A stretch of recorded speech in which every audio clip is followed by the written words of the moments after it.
Are you sitting comfortably? Then we'll begin. 10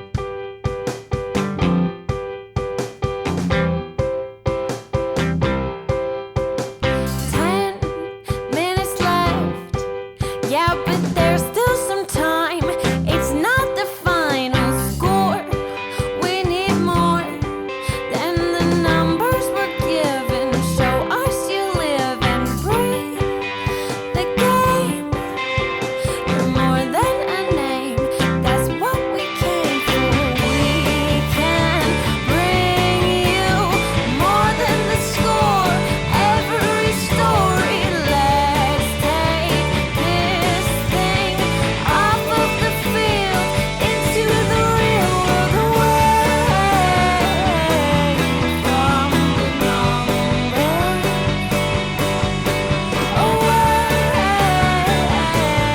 from the numbers. Welcome back, my friends, to the show that never ends. There's still time. The AFTN Soccer Show, broadcasting on CITR Radio 101.9 FM. I'm Michael McCall, Eminim. I'm Zachary Adam Eisenheimer. and we're back with another packed show. And I'm just grateful that, Zach, you managed to tear yourself away from the Taylor Swift concert tonight. It was nice for you to leave early so you could come on the show and do this. Oh man, that's quite a thing, eh? I actually watched a bit of tonight's show. Someone was live streaming it on YouTube.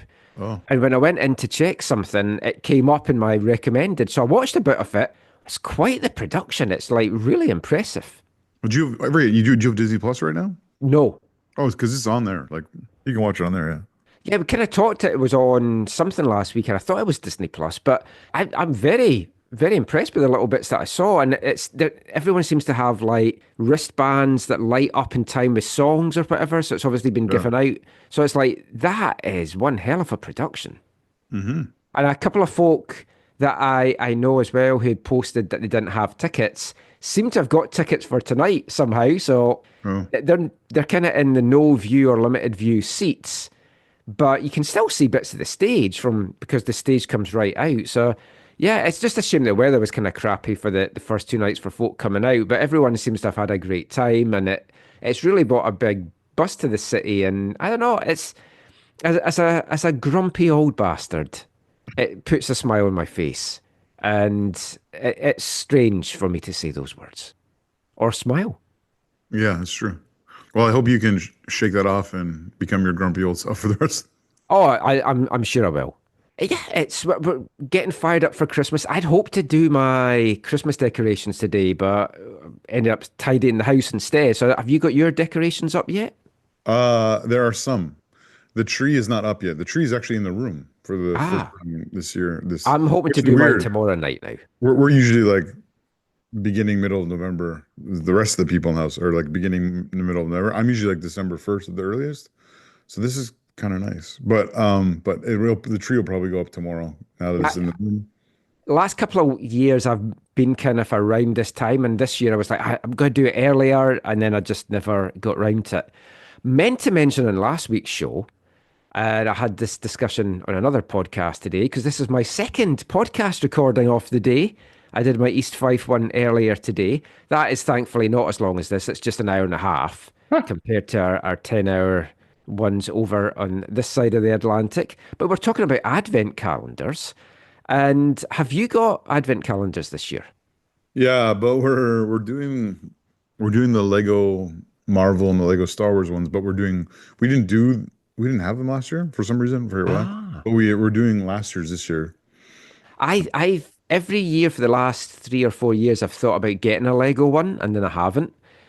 So we've got 5 this year.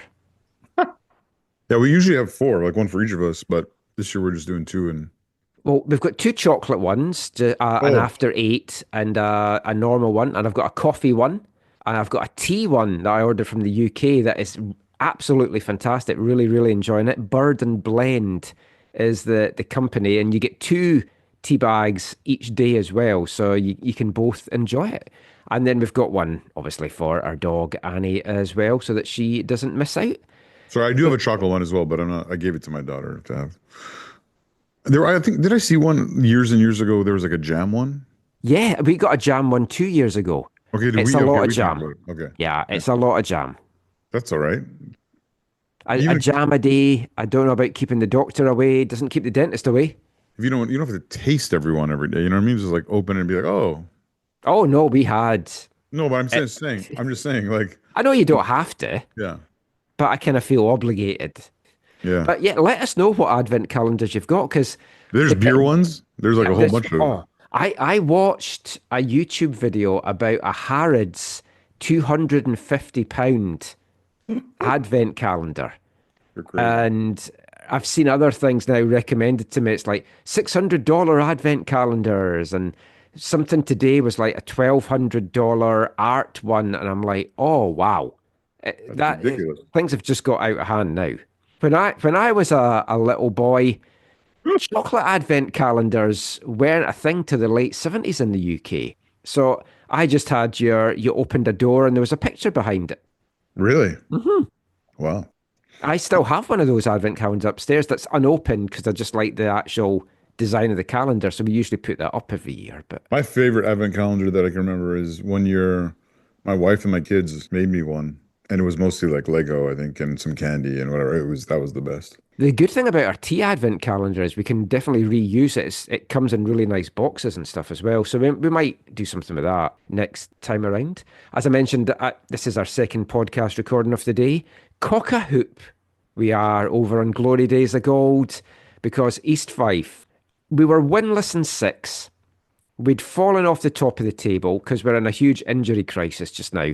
We were missing 5 starters, including our 2 strikers who were averaging 2 goal contributions a game between them. So it's like when you've got that for a team of our sort of small squad, it hits you hard. But in Dick we trust, and 97th minute winner yesterday to go back to the top of the table. It was a first v second clash and we're back top. And so we're talking about our first loves in club football. Bayern, of course, won their Bundesliga game this weekend, and I then saw. today had the AGM. Oh, So I didn't go to the AGM because I didn't want to make the trip just for the AGM. But one year I will do that. That's on my list of things to do. did they discuss Fonzie? Yeah. Oh yeah. Oh, Oh. they were buttering him up. I've heard I think it was Hubert Hainer, who was just like, yeah, he's become a world-class player here, and he's one of basically he named him, Musiala, and Kimmich, and all 3 of them they're in kind of contract negotiations with. Now Kimmich and Davies, it's very critical, right? Because they could go for free. Where Jamal, it's more like they're trying to extend him because yeah, they don't want to lose him in 2 or 3 years or whatever. But basically he said all 3 of them are the players we see as leading our club forward and blah, blah, blah. A couple other things out of the AGM, I think record-setting profits, which is always nice. And I think record-setting membership as well, which is now at, I think, 300 and, yeah, record turnover and profits. Turnover of 952 million euros, 1.017 billion with the basketball and other stuff. The record number of members as well. I think it's 382,000 members or something. Wow. So it's a good deal. And then if you didn't hear this may be most meaningful for you, or thing that will stand out to you.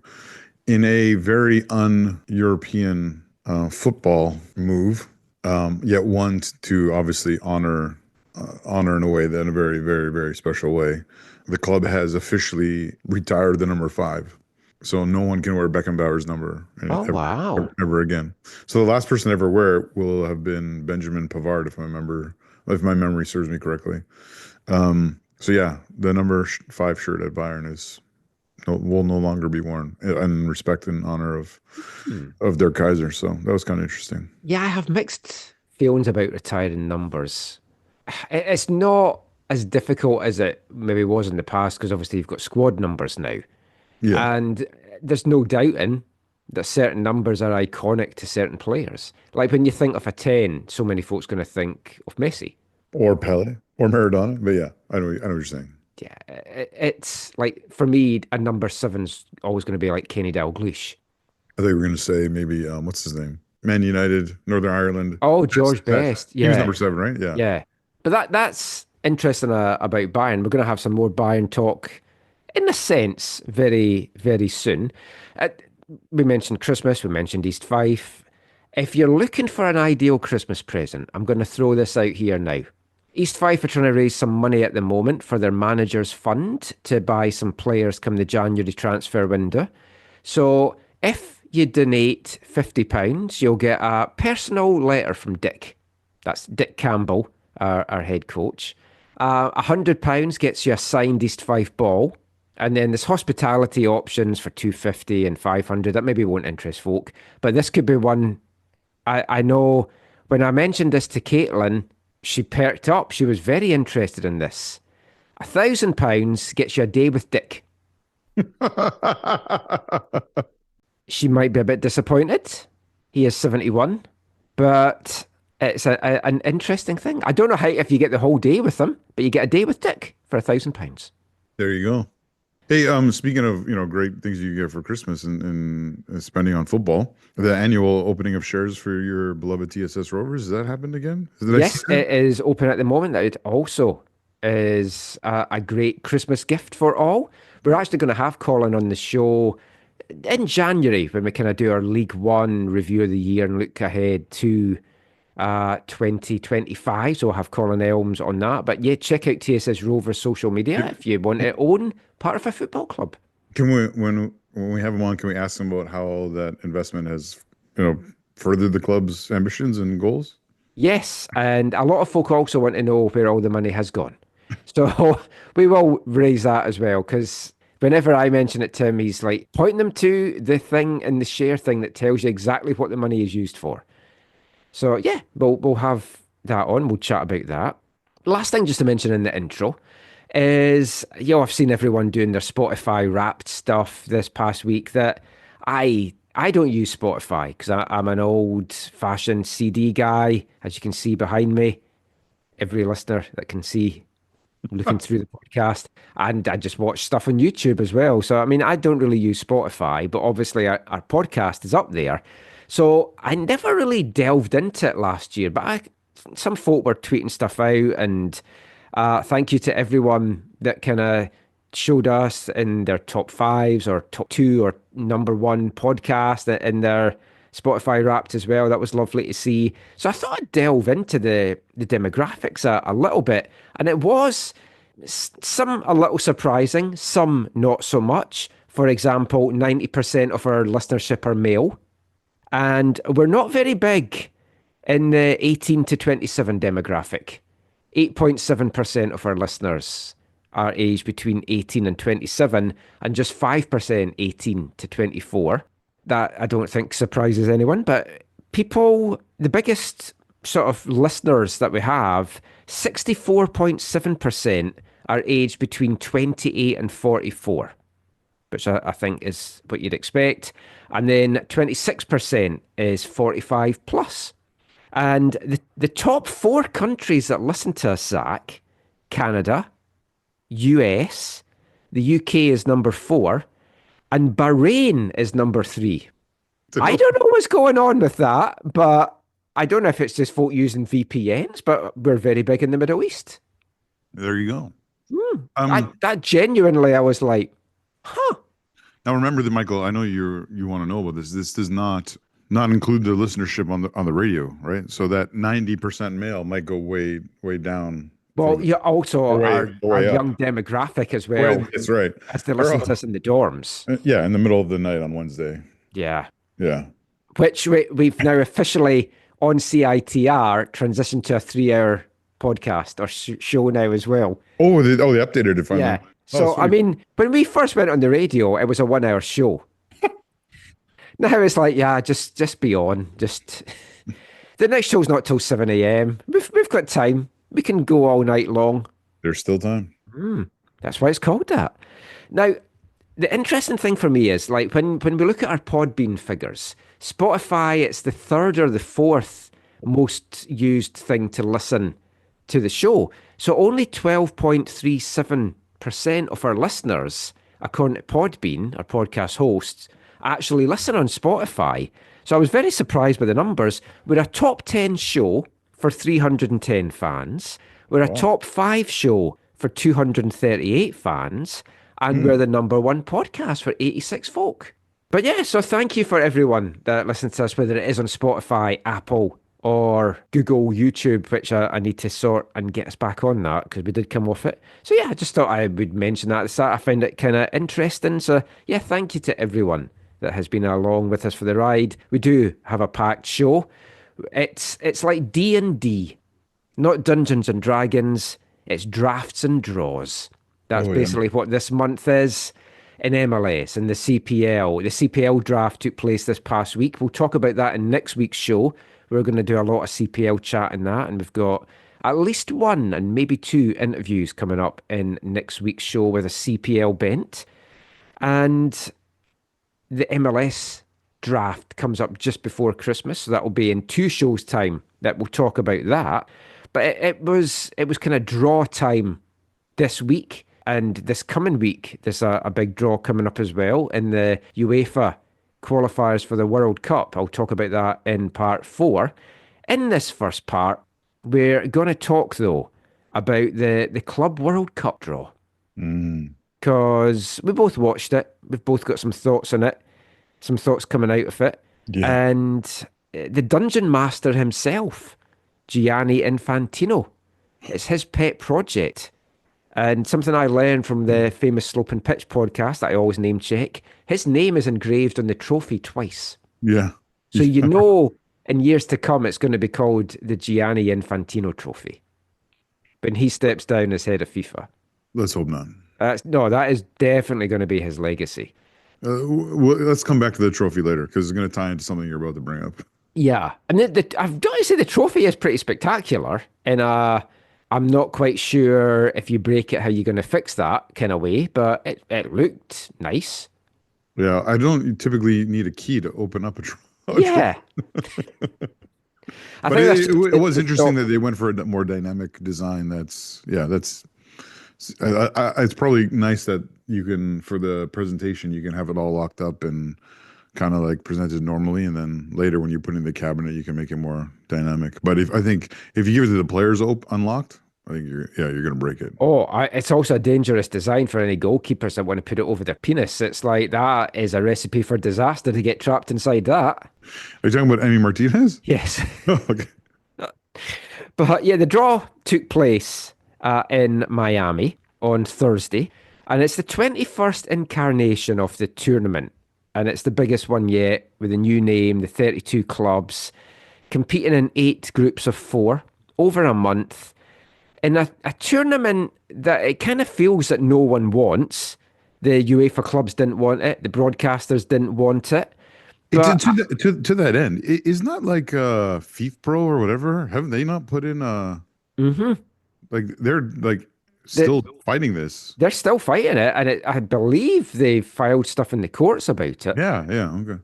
So, I mean, as far as we know, everything is going ahead next summer. And once it starts, I'll get into it, I'm sure. And I do hope to go down to some of the games in Seattle, because it's a couple of tasty ones there, just as a spectacle kind of thing, more than I actually think it's anything that's worthwhile. A bit like the Leagues Cup. There's entertaining games in the Leagues Cup for whatever you think the merits of it, and there'll be entertaining games in this, albeit with some very tired players. So did you say the Leagues Cup has merit? It has some merit in that you qualify for the Champions Cup. Like, you mean outside of Merritt Paulson? Yes. I don't think he's allowed to be named anymore, is he? I don't know. Probably not. Yeah, but like the UEFA club seemed very much against it. But I did see some reports before and after the draw, and it could be spin, that is saying, yeah, UEFA clubs are just against it, but clubs in CONMEBOL and Asia and other confederations are hugely excited for this tournament. Well, I mean, traditionally, back in the old Intercontinental Cup days, the South American clubs very much looked forward to that opportunity to put one over the Europeans and kind of show that the quality and the strength of the South American club game. And then as the tournament grew, I think you saw that kind of in general from the different confederations, with going to this tournament to show well, to expand, clubs, reach, but also create more opportunities for players from their region, from their clubs, obviously. And I Also think, showcase players to yeah, a worldwide audience. that's Yeah, what I mean. yeah. Yeah, that's what I mean. So like, I think it has been really helpful for them. So like, you can see why it would be more so advantageous for clubs from the other non-UEFA confederations. Whereas, yeah, for the UEFA clubs, this is a massive headache, like in terms of having meaningful quality rest for your players in the summer. It's also not ideal that it's on exactly the same time as the Gold Cup. Right. There's that. So, I mean, it's also being held on the same continent at the same Yeah. time. And the good thing Well, about the The tournament, Gold Cup is every 2 years still, right? yeah, Yeah, that probably should change. yeah. The good thing about the tournament, though, is it can act as a good precursor and a warm up and stuff for the World Cup the following year. So you can get some things right. You know what you need to work on with logistics, crowds, parking, crowd control, all that kind of stuff. So at least it gives them that You're right. In a sense, it does replace the old what was it called? Confederations Cup. Confederations Cup, yeah, on a much larger scale. Obviously, they're also in cities slash stadiums where they won't be for for the World Cup itself, but they're in a number of those cities and in a number of those stadiums. Yeah. So it will be helpful. I think 11 MLS markets are hosting games over the course of that tournament. And with the draw, I think we got a good glimpse of what the 2026 Oh World Cup man, draw is going to be like. And the answer is sheer hell. Insufferable with the Trumps all over it. it was crazy. Like when Infantino walked out and was just like, "Oh, this wouldn't have been impossible." I was watching my iPad and I was just like, "No, that's not where he's going, is he?" And it was just like, "Yes." And then he brings out Trump and whatever your political perspectives are, whatever. It was a very Trumpian. Oh, It was so weird. It was like it was so awkward on so many levels. And then the thing that to me was it wasn't just that. It wasn't like a one hit.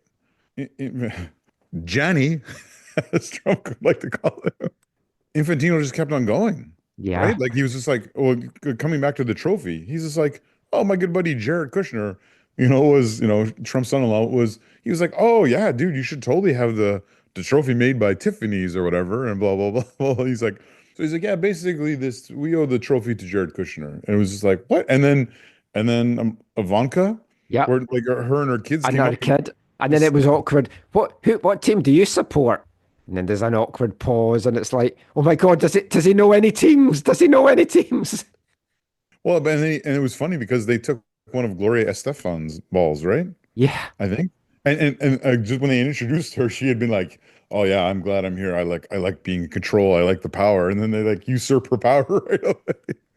It was again, whatever your perspective are, whatever your leanings are, we've never seen anything. I can't remember anything to that scale with like a one political family. Yeah. Oh, And it's going to be worse in 26. oh, I'd imagine, yeah. Because, I mean, all the rumours had been that they wanted the World Cup draw to be in Vancouver. That's had been like when Vancouver wasn't in as the host city. That Oh, was right. one of the rumours that was going about. You can be pretty sure now Trump wants that World Cup draw somewhere in the US. Hey, he probably wants it at Mar-a-Lago. Yeah, probably. But I mean, the whole draw was insufferable, as they often are. But I mean, when after Trump was elected, we spoke a little bit on the podcast about his football connections. Oh, yeah. And I told you then, it's like he became friends with Infantino, Yeah. and it was Trump that introduced Infantino to Mohammed bin Laden. Yeah. And that's how everything has started. And that's why Saudi Arabia's had the highest ever rated World Cup bid as a host country.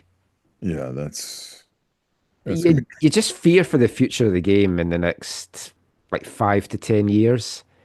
But yeah, I mean, that was bad. Let's move on to the draw itself. So, Seattle, two MLS teams in the draw, the Sounders and Inter Miami as the top MLS team. But anyway, Seattle find themselves in Group B with PSG, Atletico Madrid, and Brazil's Copa Libertadores champions, Botafogo, who we spoke about in the last podcast. And Seattle are going to be hosting 6 group games. All 3 Sounders matches from Group B will be played at Lumen Field, but also 3 matches from Group E, including 2 games featuring Inter Milan, 2 games featuring River Plate. And with the Italian community up here and down in the Pacific Northwest, you'd imagine the stadium will be packed. But did you see the kickoff time, Zach? No, I hadn't looked at the times at all until you sent me a message about them. And yeah, they're kind of interesting. Yeah, matches have been set to suit time zones of the teams taking part. And right away, my alarm bells are ringing for 2026. Because 3 of the 6 matches in Seattle are kicking off at noon. One is kicking, and it's not noon as in a weekend noon, it's midweek noon matches. Yeah. One is kicking off at 3 p.m., one at 6, and one at 7. Are we going to be having noon midweek matches at BC Place during the World Cup? Well, typically what happens at a World Cup is in a normal World Cup, a normal World Cup. There's usually 3 match times throughout the day. Now, obviously in Doha, there was 4 in the group stage, and the games are all played at those times. And obviously on the final match day of each group, there was only 2 times because the teams were all playing at the same times, right? So there's one for one group and then later another group. And that had nothing to do with where the countries were from. Obviously it had to do with in Doha, it has to do with fitting in as many as you could, and other places it has to do with fitting in as many as you can. It's going to be crazy hot in some of these places. That was the other thing I was going to raise. Middle of the afternoon. Obviously we're fine here, but you saw it during Copa. And we spoke about it on the show. Like, there's serious concerns. Like, even we're going to talk in the next part about Don Garber's State of the League address, but he touched on the fact as well that it's getting hotter now in the summers in some markets. If you're noon, 3 o'clock kickoffs in hot markets. But you can't listen to that from Garber without hearing the agenda echo in the background. Well, yes. I mean, obviously there's more to that, but he is right. And you saw it during Copa with that referee or the linesman that collapsed. Oh, yeah. Max went out. And it's a disaster waiting to happen. You should not be playing games down in Texas and big heat or Midwest or whatever. Well, I mean, if you add that into what feels like, I haven't done the research, but what feels like a number of sporting cardiac issues. Yeah. And then you're adding the playing in hotter temperatures. That's obviously not a ideal scenario. But I guess with these kickoff times, FIFA can use this as a guinea pig to see what the numbers are like. But at the same time, this is a tournament so many folk don't care about. So I don't know what the numbers are going to be like. It's not exactly like the Club World Cup is mostly going to interest supporters of the teams that's in it. Well, no, I think this goes back to something I think you want to talk about in a little bit, and where this is being broadcast. I think, Michael, this is being done to not artificially, but as much as possible, increase the viewership, right? So that they can show the viewership was good. So when they try and do this again in 4 years, they can maybe have a better, more lucrative broadcasting situation. Well, yeah, because no one wanted the broadcast. Yeah, but we'll come to that in a sec. So, I mean, tickets for all the games go on sale on December 19th. And I'll apply for a media accreditation. I'll go down to the games in Seattle. Looking at it, the schedule in Seattle's great because I can go down for the first 3 games in Seattle, which I think is a Sunday, Tuesday, Thursday. It'll be after a League One game I've done, and then it'll be before my next League One game, so I can come home and then go down for the next 3. So everything actually works out perfectly. Nice. And it's a chance to see teams I've never seen, players I've never seen. So, yeah, I'll go down. I'm sure there'll be some good atmospheres. We were both hoping for a certain team to be in Seattle. For me, it was Auckland City. For you, it was Bayern. And then when the pots came out, I said, well, Auckland won't be there Yeah, because, the same pot as yeah, Seattle. and I didn't think Seattle would be hosting other games apart from the Sounders games. So I was pleasantly surprised that they were. But then Auckland and Bayern got drawn in the same group, along with Benfica and Argentina's Boca Juniors. But Bayern are playing in three different cities. Yeah, Cincinnati.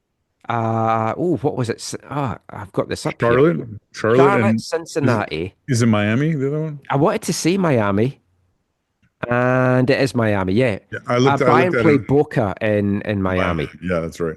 I looked at it and I was like, yeah, I don't think I'm going to any of those games. Yeah, I don't think I'm going to Bayern and Auckland and in Cincinnati. If it had been in Seattle or LA, that would have been a What, fun trip for us to go down to I, together. I should have thought of this when you were. I think you'd asked me about where some of the large German populations in the States, and I do know that I don't know how significant, but I do know that Cincinnati does have a significant German population, and there's a significant German influence in there. There's been a significant German influence in the Cincinnati fan culture in MLS and pre-MLS, so that makes Ah, sense to him wanting to be there, I think. oh, that's cool. I mean, from what you've heard from your friends over there, how are the Bayern fans viewing this tournament? Yeah, Flo and I only talked a little bit. I think, uh, did the pricing come out yet or no? Well, I haven't seen that. I I just know don't, that the tickets I, go on I, sale on the I, 19th. I don't know that the pricing is out. I think Flo sent me a bunch of messages about a bunch of different things this week. But I think they're, I'm just flipping through here. I'm not sure that they're super enthralled with the cost, or they're concerned that the cost is going to be crazy. Mm. Sales, yeah, just like what you said. He sent me a picture. He sent me a picture of his Sud Curva ticket from, is it this weekend, I think? Yeah, from this weekend. That is €10. Wow. Yeah, I It's, it's- don't think the games are going to be 10 euros. no, no, they are definitely not. Yeah, no, I don't think that we know the prices yet. The big game for Bayern for me, of course, is this Auckland City game. Yeah, And I've spoken about Auckland FC in some recent shows in the A League. This isn't this team. This is basically their equivalent of the CPL, the NPL is Auckland City. Do you know who plays for Auckland City? A good friend of yours, wait, Auckland City. No, I didn't look up their roster. Are you joking, or is it like someone actually I appreciate? Meyer Bevan, plays Oh for yeah, Auckland yeah. City. So he's going to be diving against your Bayern boys. Oh my, that'll be. I look forward to watching. I don't know, Kim and Upa kick him. When I saw that you were together, I was like, oh, I'm not going to mention that when we're chatting. I'm going to save that for the show. That's funny. Um, That's his semi-pro, whatever, right? Like, isn't Cavalry still trying to get money out of that essentially? well, I mean, he wasn't mentioned at all in the Cavalry's releases or anything. So I don't know No, because because they it still hold his was contract. he wasn't coming back for personal reasons this season, was what was said. Yeah, but then then he told them, "Hey, I'm going to play here, or I want to play here, or whatever." Yeah. They were like, "Okay," but I've heard this year one of the press conferences that I was at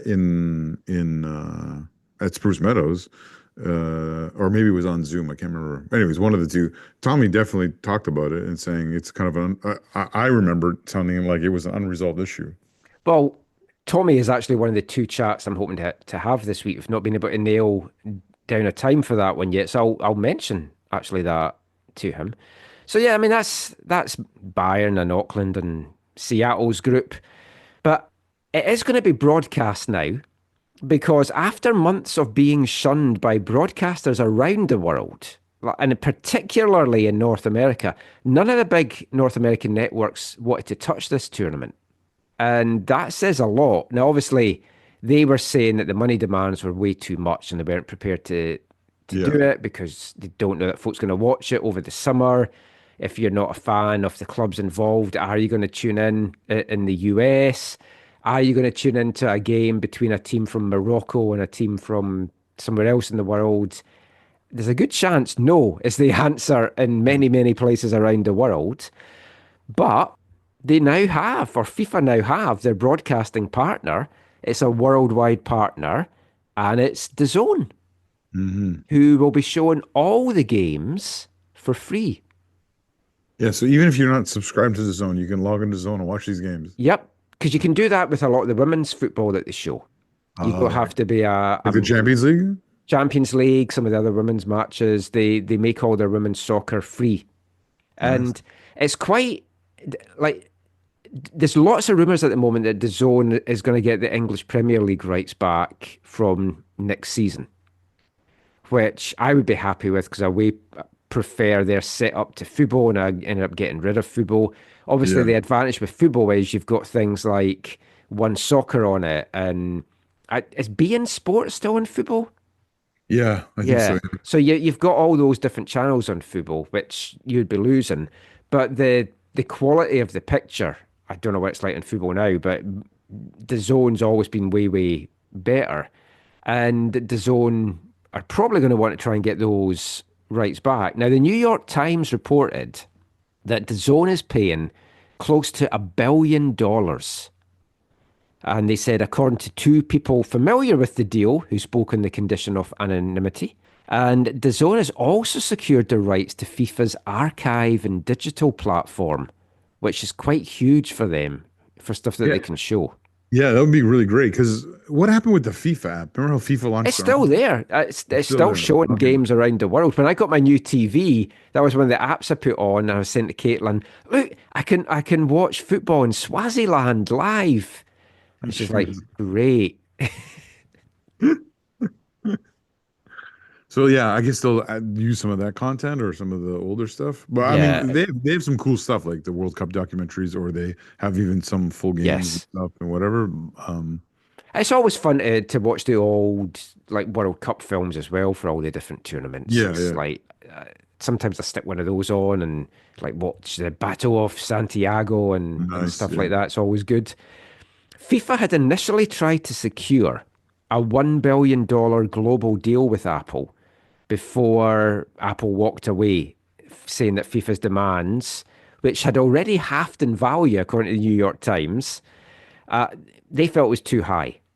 So DAZN has strong ties with Saudi Arabia. I believe Saudi Arabia bought a stake in DAZN last year or the year before. Oh, So really? No, that's why the Saudi League's on there. yeah, so it all makes sense. Yeah.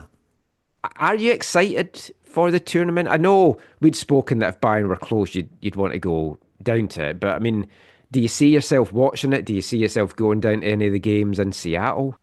Yeah, we'll see. I it's not like I don't think I'll like rearrange my life for it. Let's put it that way.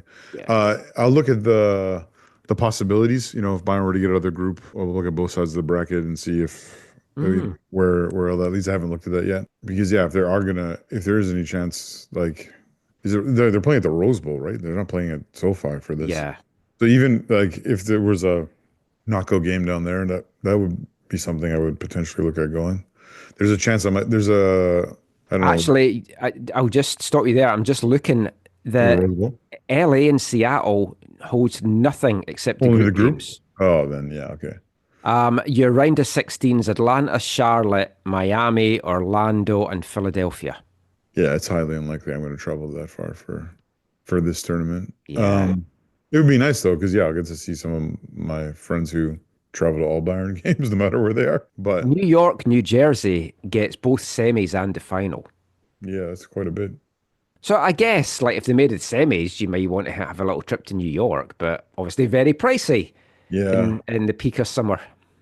yeah, and right around the time of the semi, I think it is. I might be in LA I might be in the LA area for work. Ah. So then, yeah, we'll see.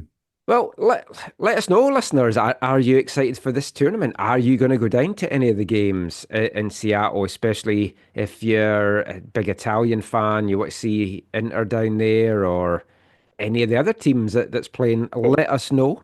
Botafogo is maybe the most interesting, but my Brazilian team would be Flamengo, so I was disappointed they didn't get drawn in Seattle either.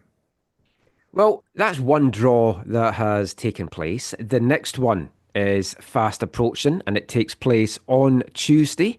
and it is for the 2025 CONCACAF Champions Cup. That is the next one up. 27 teams have qualified for the tournament, including 3 Canadian ones. 5 teams, including MLS Cup champs LA Galaxy and Leagues Cup winners Columbus Crew, as well as Liga MX, Apertura and Clausura champions Club America, get a bye into the knockout round of 16. The other 22 teams will get drawn on Tuesday into the first round 2-legged matchups. Now, the Whitecaps are in pot 1. CPL champs Cavalry and regular season CPL champion winners Forge are in pot 2. And because they play in different leagues, there is nothing to stop the Whitecaps getting drawn against either of them. Yeah. Which technically, I don't think it's different league, Michael. I think it's called country protection, is what it is. Oh. Well, it isn't. It is in UEFA competition. Well, yeah, maybe then. Because the Whitecaps are an American league, so they can be drawn against a team in a Canadian league. But I'd like the Whitecaps to avoid Forger Cavalry. I was going to say most people here probably would. I mean, it'd be great. You'd have a game in the country you could go to as an away fan. So I mean, that's the only plus point of it. And who knows where Cavalry might end up playing that one. But yeah, I want the Whitecaps to avoid those two. I want them to avoid an MLS team. And the Whitecaps are going to face one of the following 11 teams. Forger Cavalry from the CPL, Colorado or Kansas City from MLS. You've got big one for you, Cuban Whitecaps Saprissa. Viva Saprissa. Herediano's also in from Costa Rica. Dominican Republic's Cibao, which I thought that might be a nice away trip. And then I Googled and it talked about the high crime rate there. And I thought, maybe not. Antigua from Guatemala, which is also very confusing. Haiti's Real Hope. Now, they won't be able to play in Haiti, so that could be an interesting little nice sunny trip somewhere. Is there hope real, though? Not if they draw the Whitecaps. Montagua from Honduras. Yeah. And Rio Esteli, who the Whitecaps had last year as well. So, I mean, out of that, I mean, you're hoping for maybe the Guatemalan or the Haitian team and then see what happens in the rest. For the 2 CPL clubs, it's an interesting one. I'd hope to speak to Tommy this week to try and see who he might want in the draw.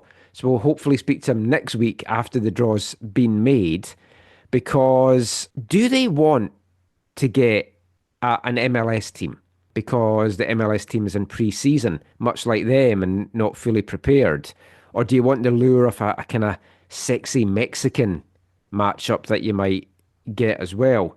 That is something that I put to Bobby Smyrniotis when I spoke to him at the end of the season. I also spoke to him as well about another draw that we will hopefully hear about quite soon, which is next year's Canadian Championship draw. So let's just hear some thoughts now from Bobby Smyrniotis.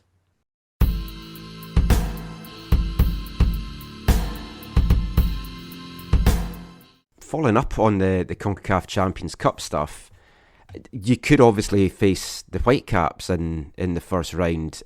Would you relish that because you've never ever had a chance to play them? Or because you're in this competition, do you want to test yourself against some of these other countries and some big teams in there, really?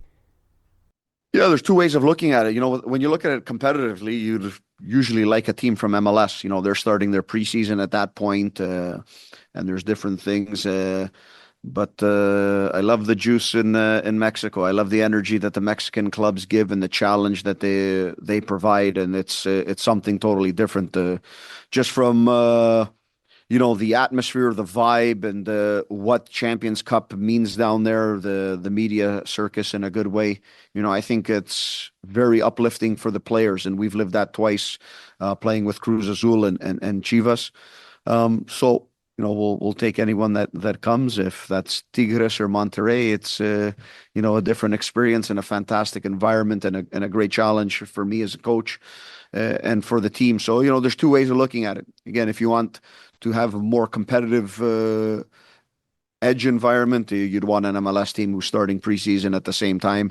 Not that, from a competitive aspect, they're not working on bigger budgets, but it's a little bit different. You're starting at the same starting point as opposed to the Mexican clubs who are about 7 or 8 games into, I can't remember if it's the Apertura or Clausura at that point. If I can just ask one more as well, I hadn't had a chance to ask you this over the season, but would just love to hear your thoughts on the Canadian Championship setup, the away goals, the 2 legs. Question of the Canadian Championship and everything, I think it's, globally you see where things go and you kind of follow suit. I think it's a CONCACAF thing as well that CONCACAF has to look at. But I don't want to say if the rest of the world is doing it, we're doing it. If the rest of the professional football world is doing it, and that's where everything is going in major tournaments and everything, then okay, it should be something that's done here, and that has nothing to do with personal results at Forge, because it can work out in either way. I can say away goals would be great because that worked out for us in the past or something, and I don't know if it has. But I think you just follow global trends. It's if it's done at the major tournaments, major qualifying areas around the world, then it's something that obviously we should adopt.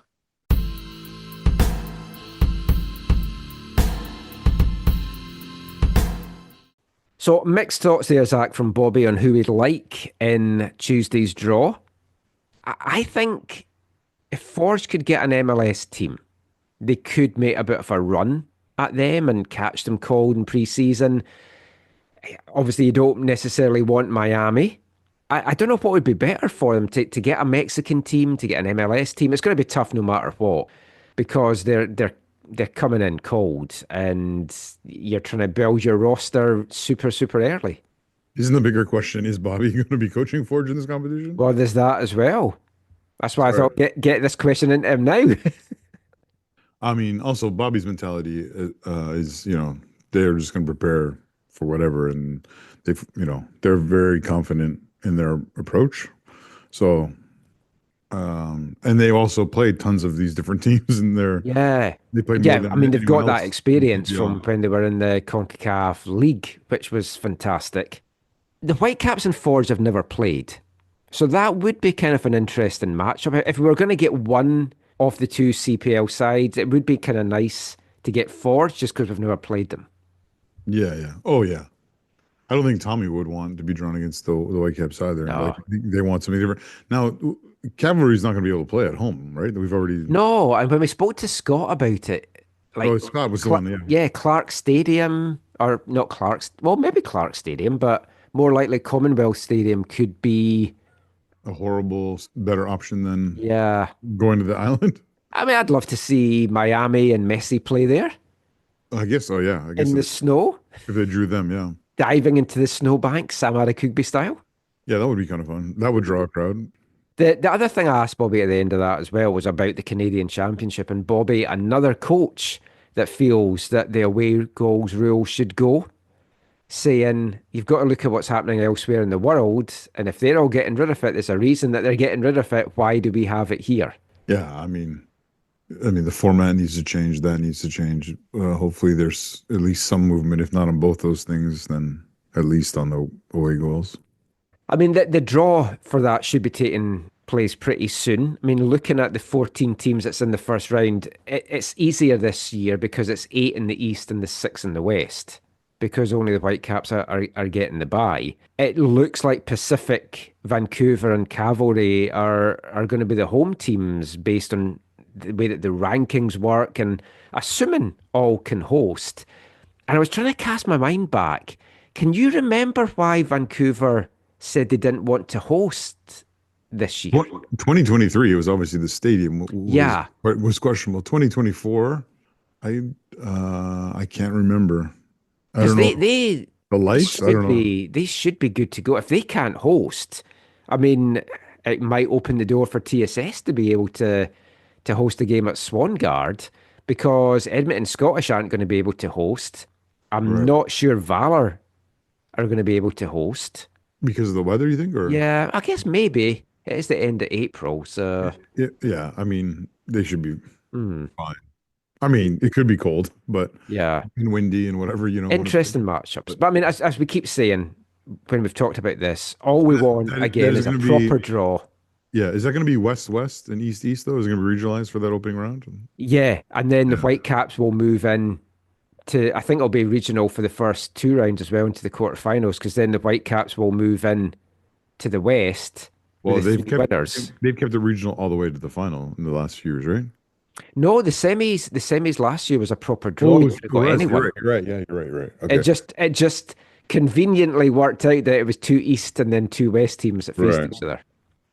But yeah, I mean, all I want for, all I want, and then a big list of things. The away goals rule to go. I'd like to get rid of the two legs. Yeah. I understand it for the semi, but up to the semi, single leg knockout. I'd like the League One clubs with a chance to host, and I want a proper draw shown on TV again, because it was exciting the year that they did that. It was great. I agree with all that. I mean, when you're talking about the League One sides hosting, I think the draw should be a pure draw. It should be a pure open draw, and it's like the first team out is the host, or second team out is the host, or whatever. Because first team makes more sense. And it's single legs. The one thing I would add to my request list of yours is extra time. Yes. But that is also something that seems to be getting done away with in a lot of places around the world for competitions and stuff. At least the FA Cup, as disappointing as it went to going with no replays, at least they had extra time and not straight to penalties. The AFP Pokal still has extra time penalties, like a normal. Yeah. You need that. Yeah. So we'll see when that happens. We'll certainly be talking about the CONCACAF Champions Cup draw in next week's show. That is it for this part. We're going to turn our attention to Don Garber's State of the League address that he gave this week, and some of the big talking points coming out of that won't necessarily just affect the Whitecaps MLS, could have a ripple effect throughout North American soccer. And we'll be back with that after our first song this week from AFTN's Festive 15. And just a reminder that this is me picking my favourite 15 tracks of the year, with a maximum of 3 tracks for any individual band or artist. And the songs will get played in full, so the timestamp is there. If you don't want to hear the music, you can go on to the football chat, and we'll be back with number 12 after this. Hey, I am Axel Schuster, and I'm listening to the AFTN Soccer Show.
Welcome back to the AFTN Soccer Show on CITR Radio 101.9 FM. And kicking off this part, it's song number 12 in AFTN's Festive 15 for 2024.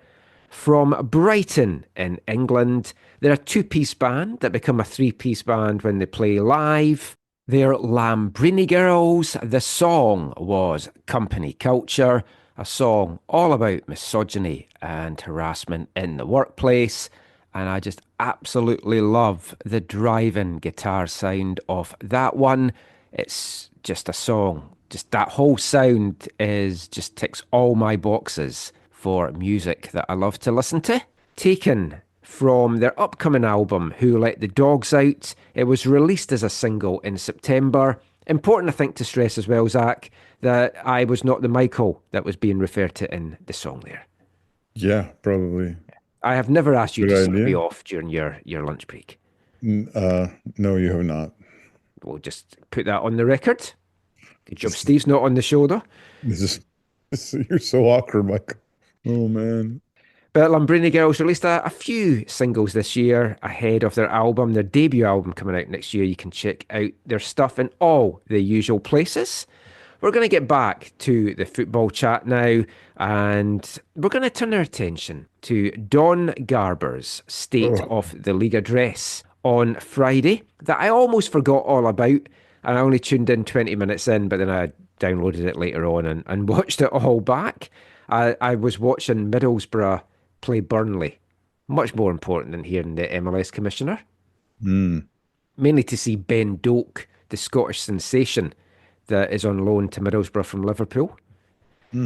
But yeah, we're going to talk about some of the things that Garber said, the main talking points and takeaways from this, because there's a lot of interesting stuff came out about this that is going to have a ripple effect this year, next year, years to come for MLS, maybe the CPL, maybe other leagues and things in North America as well.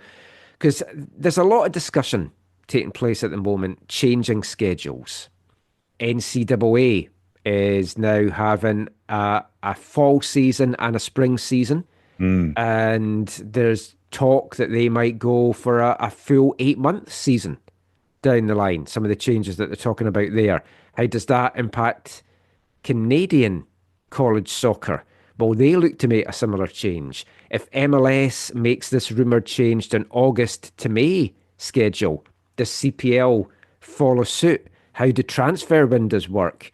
When you've got clubs, 3 Canadian clubs in one league and a CPL, how does transfer windows work in that? So there's a lot of things to get taken in. And one of the first questions Garber was asked after his introduction was about where things are lying with this rumoured schedule change. And Garber cited that they've looked at it before. I think he mentioned 4 different seasons that they've looked at changing the schedule. And he said that they're one of maybe only 2 leagues in the world that play this schedule that they've got. But rightly, he did cite issues, multiple issues, the different time zones, the weather, the travel. And he said, making those changes is something we have to be very thoughtful about.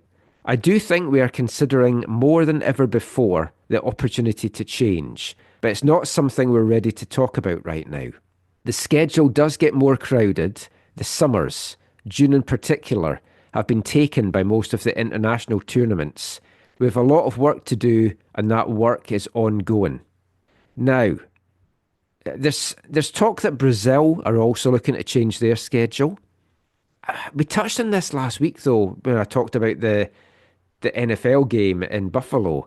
I just cannot see how Eastern teams can play on a changed winter schedule unless you're going to have games centralised in locations like Florida for part of the season, which I think would be stupid and kill local fan bases.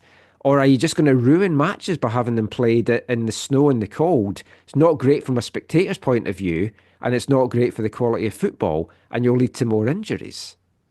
I was talking to someone about this recently, and they seem to think like it's kind of a done deal. Yeah, the college thing is kind of interesting. What's happening there and where that's going. But yeah, I think the perspective I heard is that like it's, this is all centered around 2026, and that's going to be the time when the change. We've talked about this a little bit already, but that's when the change is going to happen, and they're going to have like a German style winter break. 6 weeks, or maybe it'll be 8 weeks or whatever. Where in Germany, I think it's a 6 week break. The players get 3 weeks off. They come back. They have 3 weeks training before they go kind of back into things. And they'll do that, and it'll supposedly really help them to be aligned in terms of, I mean, think about it. In one sense, for MLS, one of the things they have really suffered from as a league is bringing in some of the big name players that they want to, and having them in the, in their optimal form, or bringing them in and then having them continue to play and have a longer season, and then they they've played like 9-10 months, and then they're coming in, and then they're playing another 3-4 months on top of that. And so, looking at it from the fiscal perspective, which obviously is not my favorite one to look at, your ROI, right? Your return on investment is I think they look at that as taking a hit when the way they've been doing things, and if they're on the same schedule as the majority or virtually the rest of the world, then it allows players to move to their league easier, and to have them to come in at the right time and all that kind of stuff, and to avoid what they've had to deal with, which has been a headache. I mean, you think about in Vancouver and the difficulties of bringing players, and think of Stuart Armstrong this year. As soon as you were saying that, that's the name that came to me. It's like, you've got a guy that's not at a club, so he's not up to match fitness. So then you're trying to get him match fit whilst you're in your most important part of your season. But you're also then waiting. It's like, we want this guy, but we're waiting to see if he can get a better offer, or is he going to come to us? So you're behind the 8 ball right away there. Who knows? They could work with FIFA so that their window is a little bit, a week later than the Europe or whatever. There's ways that they can help. They could seek a competitive advantage, with the federations and with FIFA on that. But then again, if the CPL doesn't change, you've got the Canadian club issues, which we've already had a little bit of this year. What I was hearing is that the CPL will change as well. I mean, that's insane. It does feel crazy, yeah. But I think so. You're going to the games, whatever. Let's say August until November. Let's say December, most of January are off. So February to May or whatever. And so the culture that each of these different communities will have to build in terms of going to games in different climates will change. And you see it. You see it with the NFL. You see it with some college stuff. You see people go to these games. Doesn't matter the bad, and a lot of those stadiums, states don't have roofs and all that kind of stuff. But for years, one of the big discussion points in Scotland was, should we switch to summer football to make it more comfortable for the fans? And having spent my whole life prior to coming here watching football in the winter, it's so much nicer here. And when I go back in the winter and watch games there, I'm like, why are we doing this? But I think MLS is thinking this is a long-term play, right? Yeah. They will have to acclimatize their communities to this is how things are now. And, maybe you'll see more stadiums built like a la BC Place or that stadium in Detroit or whatever, ones that are more fully closed and also undersoil heating you can put in as well for the grass pitches. Yeah, totally. I think NFL stadiums must have that. I would think they would, yeah. But or you're playing. Oh, like isn't Atlanta's basically indoor?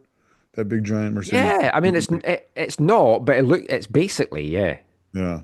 So I think their perspective on this is it's the short-term pain for the long-term gain. I mean, there's lots of benefits from it, and I do think they'll potentially hugely capitalize on the post-World Cup. Garber also, talking about the World Cup, he was asked about taking the time off. So he said they will take the 2026 World Cup off. So I don't think anyone doubted that. And then Yeah. if the schedule change does happen, it makes sense then that Makes it easier, they'll launch. And they'll probably have some kind of maybe cup competition before the World Cup just to keep the players fresh because they need to. Because any MLS players that's going to be at the World Cup, you can't have them not playing for 5 or 6 months. No, You're going to lose them. they'll likely do something, yeah, like a special tournament, whatever between. Well, I mean, for them, Michael, think about all these things together. Is that little season there between whatever January or February and May? Is that the season where they do stuff to launch this, U.S. American or U.S. Mexican venture that the League's Cup is essentially supposed to build up towards, right? Like a lot of the talk or part of the talk we've heard over the years is that the long-term play out of the World Cup is that there will be a unified Mexican American, some kind of super-ish type league. So is this connected to that? And does that little window allow the Mexican League and the MLS or even MLS on their own to prepare for that? Is it a double play? Is it I mean, that's huge decisions. You can understand then why Garber's saying there's a lot of talk still to come because yeah. But he knows what's happening. He knows he knows what they're doing. They've modeled it all out. They have their financial reasons for doing it, and they're going to do everything they can to make it, happen and to make it as good of a transition as possible. And in some ways, I see the validity in it. Yeah, I do see a lot of benefits from it. I just can't get my head around what some of those games are going to look like. But this would be my dream for what happened in the sort of February to May time before, say, MLS made the switch or CPL made the switch. You have the US Open Cup and the Canadian Championship played in that window, and it's open to every team. So every League One team, every CPL team, every MLS team in the Canadian Championship, and you have a huge, big tournament. That's not going to happen, but that would be my dream. Yeah. That's why I'm not in charge of football here. You're asking these semi-pro or amateur clubs to be ready for a tournament in February? Well, there's also, I can't say too much, but there are some League One changes that's been proposed as well for longer seasons. So, yeah. Well, forgetting about when their season is, but I'm just saying, like, you think about if you're the Whitecaps, you're like, oh yeah, we can do a game in February. We have a closed stadium. And maybe Toronto FC's like, oh, we'll play. Oh, you're talking about pitches. Sorry, I thought you were meaning like for players being ready. Yeah, right. Yeah. Not even. I wasn't even talking about you're further down the line than I am. No, like it's too much. Yeah, I think it's too much for that specifically. I know. I'm just thinking about BC there. I got carried away. Well, the other thing about this, Michael, is how when you think about this from a Whitecaps perspective, how much of this. Because like Garber said, four different times or 4 different seasons they've looked at how to do this. How much of this has played into the Whitecaps becoming more and more okay that BC places their home, right? Like Greg Kerfoot wanted his own stadium. He got stopped initially. He's not the kind of person who just like, oh, I got stopped once, I'm not going to try again. He's been looking at the possibilities in one way, shape, or form. But I wonder how much these conversations at the board level, MLS board, and the owners, right? How much he's been like, yeah, BC Place is going to be the good long-term home for us because this is the direction it's going, and we're already inside. And that doesn't take away from the fact that turf is and will be an issue for them in terms of player recruitment, but it makes the easier to bring in their fans, in a game in November or a game in February or whatever, and keep everyone happy. Yeah, no, that's fair. And it's like we are going to speak to Axel before the year's out as well, and I was going to ask him about the stadium thing. He gets a bit prickly about that because I think he feels he's made it very clear that they're not going anywhere. Yeah. But he keeps getting the question asked, and I think it's a valid question to ask. I mean, BC Place Stadium, it's like when you see it full, it's great. Like I talked about Taylor Swift off the top. When you saw it packed for that, it's like it looks an amazing venue. It's going to be a World Cup venue, and yeah, I don't see the Whitecaps going. I'd love a soccer-specific stadium that all their teams can play out of, that they control the dates. You're not getting playoff games moved. You're not getting CONCACAF Champions Cup games moved or anything like that. I mentioned there that he's going to take the World Cup off. He was also asked about next year's Club World Cup and the Gold Cup. Now, the Club World Cup that we're talking about in part one runs from June 14th to July 13th. And there's only 2 MLS teams in it. And how far they'll go, no one really knows. The Gold Cup, though, runs from June 14th as well to July 6th. So you've got them overlapping. And he said that they will take a portion of that period off. So you have to feel it's probably going to be the first 2 weeks of the tournaments. We've seen that before. There's like a bit of a June break. It's just next summer is just going to be so much football and so many things looking for you to spend your money on them. Because, of course, we're hosting at least one Gold Cup game here. We know that Vancouver's a thing. We don't know when that's going to be. It could clash with one of the games at the Club World Cup that I'm like, oh, I'm going to go down for that. Yeah. And maybe it's more than one we host. I don't know. Because when Toronto hosted, they just got to host the one game before it all moved down. But because we're not hosting anything in the Club World Cup, well, they maybe give us a couple more up here as kind of prep for 2026. Yeah, you think that'd be ideal to have like at least 3 games. Yeah, I tell you, if we host 3 here, screw the Club World Cup. I'm not going down for that. Yeah. That'll be enough for me. He was also, another big topic was the Leagues Cup, the CONCACAF Champions Cup, and the US Open Cup. Now, this is more interesting stuff as well. So Garber's quote was, and I'm just reading these as opposed to playing the audio because it was just easier than editing it all down. I think people like your voice better than Don. Yeah. Yeah. I could try and pretend I'm Don Garber. No, don't do that. He sounds like Donald Trump. I swear they've got the same kind of voice coach. It's just the pauses and the tone and the intonations that he puts on certain words. It must be how business executives are taught to speak.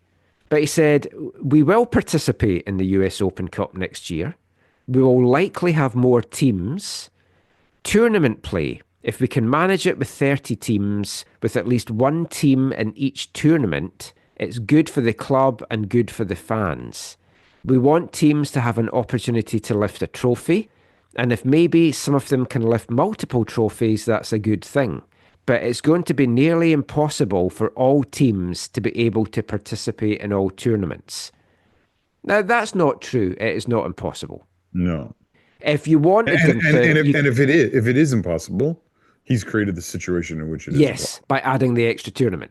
Yeah. But you can also extend the roster size if you feel that that's an issue and there's too many games getting played. Yeah. Or allow more call-ups from your MLS Next Pro team. Yeah. So it's not impossible. There's definitely ways around it. You have to want to do it. Now, ESPN reported that the 2025 Leagues Cup will see only 18 teams take part from MLS. Garber said modifications will be made to make it more focused on great matches, saying it needs more MLS Liga MX matchups, and it does, because nobody wants to see another all MLS matchup. And he says that's what everyone wants to see. Are you saying the Whitecaps fans don't want to be drawn against LAFC in the Leagues Cup? No, unless it's the final. So if it's only 18 teams, I think the obvious thinking would be that's the 18 teams that's qualified for the playoffs. But that includes Seattle and Miami, who might not want to be in it because they've just been playing the Club World Cup. Mm-hmm. Now, that would include the Whitecaps. Does that then mean you're going to have maybe those 18 in that, and then the other 12, well, not Toronto and Montreal, the other 10? Montreal did make the playoffs. So the other 11 would then be in the US Open Cup. Because it was Ernst Tanner was the one that started all the speculation when he said, we're not in the Leagues Cup. and they didn't make the playoffs. So you're automatically thinking, well, it's just going to be the playoff teams that's in it. Yeah, that would be interesting to see if they went that route. Garber felt that the league doesn't get respect domestically, but it's viewed with envy and respect around the world. Again, I get the respect. I don't get the envy bit. no, but Unless you're talking to the owners that like the closed shop and no relegation. exactly. That's what he's talking about, Miguel. He's talking about owners around the world who want fixed costs, right? So that they know how much they're going to be making. And not everyone would agree with that either. Like, it keeps on coming up in my feed, but there's this old quote from Uli Hoeneß that talks about how it's all over my Facebook feed. Actually, it comes up like once a week at least. I don't know how old it is, but he's just like, yeah, we could charge. Like I talked about Flo's $10 ticket. He's like, we could charge 5 times that, right? And for us, we would make 2 million more a season, 2 million more euros a season. But that 2 million more a season is not that much, and that increase for the individual supporter is massive. Mm-hmm. And so why would essentially I don't know if this is actual language used, but he's like, essentially, why would you kill the cow and eat it as opposed to milking it for its whole life? I mean, it's spot on. And you have to look at the Premier League just now. I don't know how aware of any of this that you are, because I know you don't care about the league or follow it that much. But I don't know if you know that clubs are doing this. If you've not been using your season ticket enough, they take it off you, even though you've paid for it. And they say you can't renew it next year. Yeah. If you want to sell your ticket, you have to sell it back to the club, who then sell it at a higher price than you've paid for it. Yeah. And so many Premier teams have stopped concessions for over 65s or over 60s and for children. It's a flat price. So what you're doing in the younger sense is you're pricing the young fans out. So you're not creating a new fan base that will then take their kids to games. Totally. And yeah, everything's great just now, but you're creating something that can come crashing down and you kill your club. Yeah. Now, there are, I think I might have told you before, but there are elements where you can lose like your season, like, because these season tickets are so, I don't know how it works for home season tickets, but I know, for example, like Flo always tells me, is away season ticket, because again, it's through Bayern. It's an away season ticket for their away allocation. And again, it's incredibly reasonably priced. So it's probably 10 or 15 euros ish a match, right? But he can lose it. He has to go to like all the games, or maybe he can miss one in the season. And if he misses more, then he can lose his ability to access it. Because they're so sought after. Yeah. And because, they're so sought after and they can only make so many available. And you have so many of these people who are like, I pay, what is it? 17, I pay 170 euros for my home season ticket. And let's say I pay 170 euros. So I pay, 340 euros for my season ticket for 34 games. And they all want to be at every one, and they schedule their whole lives around them. And, it's a different world, right? I mean, it's different in Scotland. It's a smaller country and stuff as well. Yeah. But my whole life in Scotland was planned around East Fife games, home and away. And it's like, I can't go to this because I'm going to be travelling up to Montrose or whatever. And it's just the game's viewed differently over there. But as soon as the greed took in and the money and the game's grown, it's lovely that Germany still has that ethos. Yeah. And like the Premier League, you see these clubs, like you have to look at, like, I was going to use Blackpool as an example, but they've had owner issues and stuff. But this club's that's been in the Premier League, and then once the parachute payments run out, they're in free fall and they're going down the divisions, and they've lost their fan base because they've priced their fan base out at the high level, and then they haven't brought the new fan base through, and they're just starting from scratch. Yeah, exactly. Yeah, and that's the danger with this kind of stuff. Totally. And we spoke in an earlier show about one of the other podcasts that I listened to, how the guy that used to present a TV show, Soccer AM, Tim Lovejoy, is a Chelsea fan, and he would go home and away, but now he hardly goes to games because he's got used to watching it at home, and he loves it at home. He loves watching the pre-match and the post-game and all the punditry and all the camera angles. And it's like I personally can't understand that because not being at a game live and having the atmosphere. Like if there's been a Whitecaps game I haven't gone to at BC Place for whatever reason, and I'm watching it at home, it just doesn't feel the same. And it's like watching my East Fife highlights. Like, they do a great job. It's brilliant production, 3 camera setup, 16-minute highlights. Like the game on Saturday, a 97th minute winner, you're watching that and you're like, oh, I couldn't help but thinking the tingles that you would have going through you in the stadium to get a 97th minute winner in a top of the table clash. Also, I highly recommend folk check out the highlights of that. 22nd minute, one of the worst tackles you're ever going to see, and our guy just got a yellow card for it. He's a bit older, he's in his late 30s. The young winger was running away from him, and it's like, fuck it, I'm not going to get to him. High tackle, on the knee, studs up, took him out, yellow card. Oh my. Classic. Yeah. Anyway, back to MLS. That's those rants over. Garber doesn't see any major changes to MLS budgets for the next few years in terms of rosters and salaries and transfer fees. If they want to compete worldwide, they need to. And as bad as it would be for the Whitecaps, they need to. And also as bad as it would be for the Whitecaps, they need to open up the internal transfer system.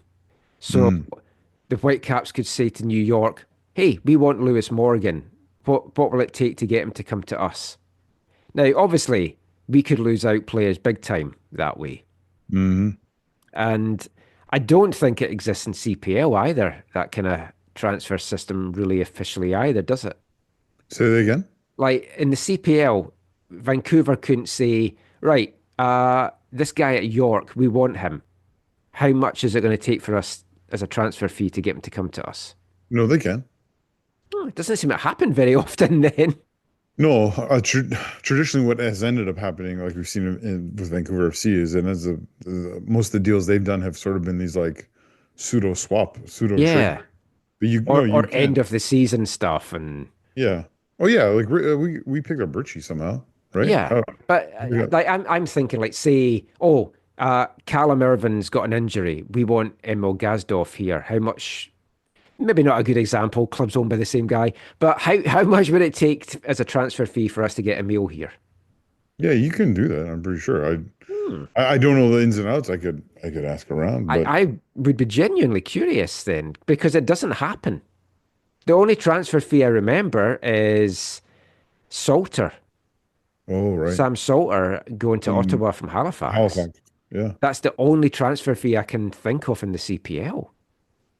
Like, here's the thing though. Technically, like, what was it, Mickey for Henry, Mel Henry? I think those are individual transfers. Yeah. Or the values or whatever that is. Yeah. Same thing with the Saloof and Dyer, they were loans, right? That's what they did, those ones. Ricci, what happened with Ricci? I think Ricci was he released and then picked up or something? I think he was free. Yeah. Or it was like, we don't want him here. He can't score when he's in on goal. Oh, we'll take him. Oh, he can't score when he's in on goal.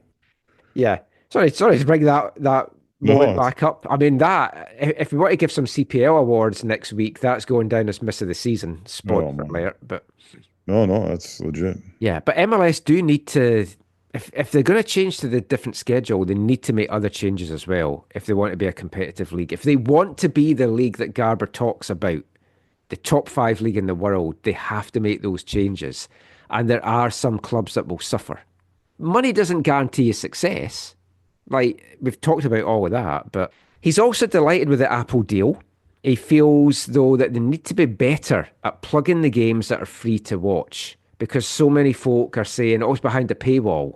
And he's pointing out how many games were actually free to watch. Now, I think the Whitecaps do a good job at promoting what games of theirs are free to watch on Apple.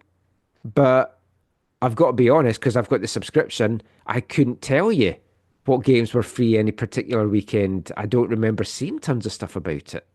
Yeah, that's fair. So he said from it's hard to measure metrics with the streaming age, and it is tough because it's like he said, how do you measure it for the MLS games on Apple? Because they're all on at the same time. Do you add it all together? Do you add individual games? Because how many folk are watching Whitecaps games in Morocco, as an example, just two random things. But here's the thing, Michael. They say, oh, it's hard to know the metrics or whatever, but then didn't he say the average amount of minutes a game is Well, watched? yeah, then they broke down some metrics. Yeah, so they have the metrics. They just don't want to share them. That, There's no way that they do not have metrics on this stuff. Like there's no no, way that that's possible. The yeah. only reason they're not sharing it is they don't feel it paints it in good enough light, right? Like, He was more talking about how you've got the Nielsen system for cable TV right.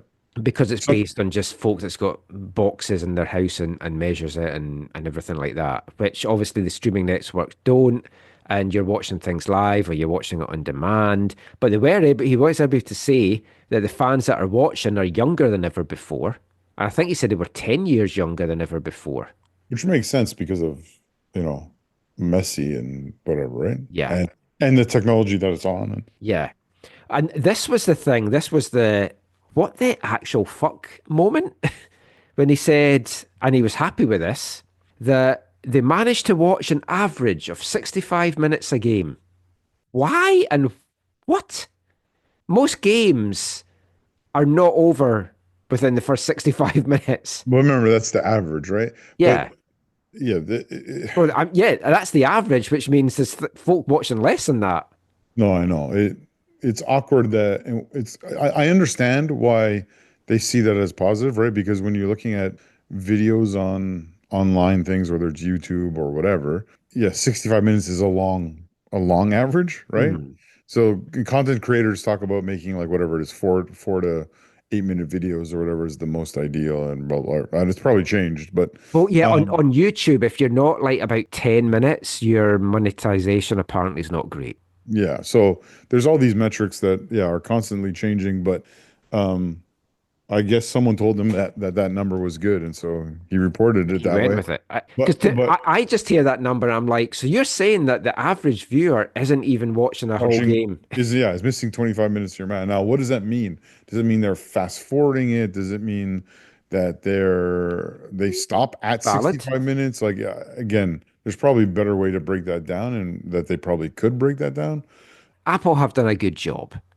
And it's great to have the one-stop shop. I liked it when it was on DAZN as well, but unfortunately, because of the stupid blackouts, that if TSN had the rights, they couldn't show games, even if TSN decided not to show the game.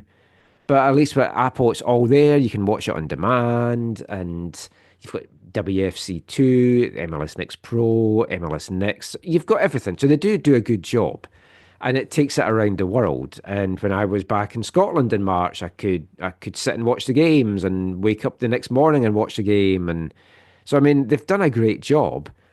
And the general feeling is that over 1 million people watch games cumulative on a Saturday night, which I don't know if that's good or bad. Yeah, I mean, when you think about in the early days of the Whitecaps MLS, their numbers, I think on TSN were not great. Mm. I think it was between 1 and 300,000 was kind of where things are at. So maybe a Saturday night average viewing of 1 million is a step in the right direction, or positive, or Apple's happy with that, or they're happy with that, or the advertisers are happy with that. I don't know, but yeah, it's a language I don't fully speak, so I feel Yeah, awkward it was commenting on it all. interesting. He was asked what he would share, and he wouldn't share stuff. And he said, "This isn't your typical rights agreement; it's a partnership." Oh, it is totally. Yeah, yeah. This is a different setup. It feels like Mm. Apple's like presenting something that they partly own. Mm. And I like this is the only Apple product I have, and we've talked about adding the Apple TV. Incidentally, have now finished Ted Lasso. Yay!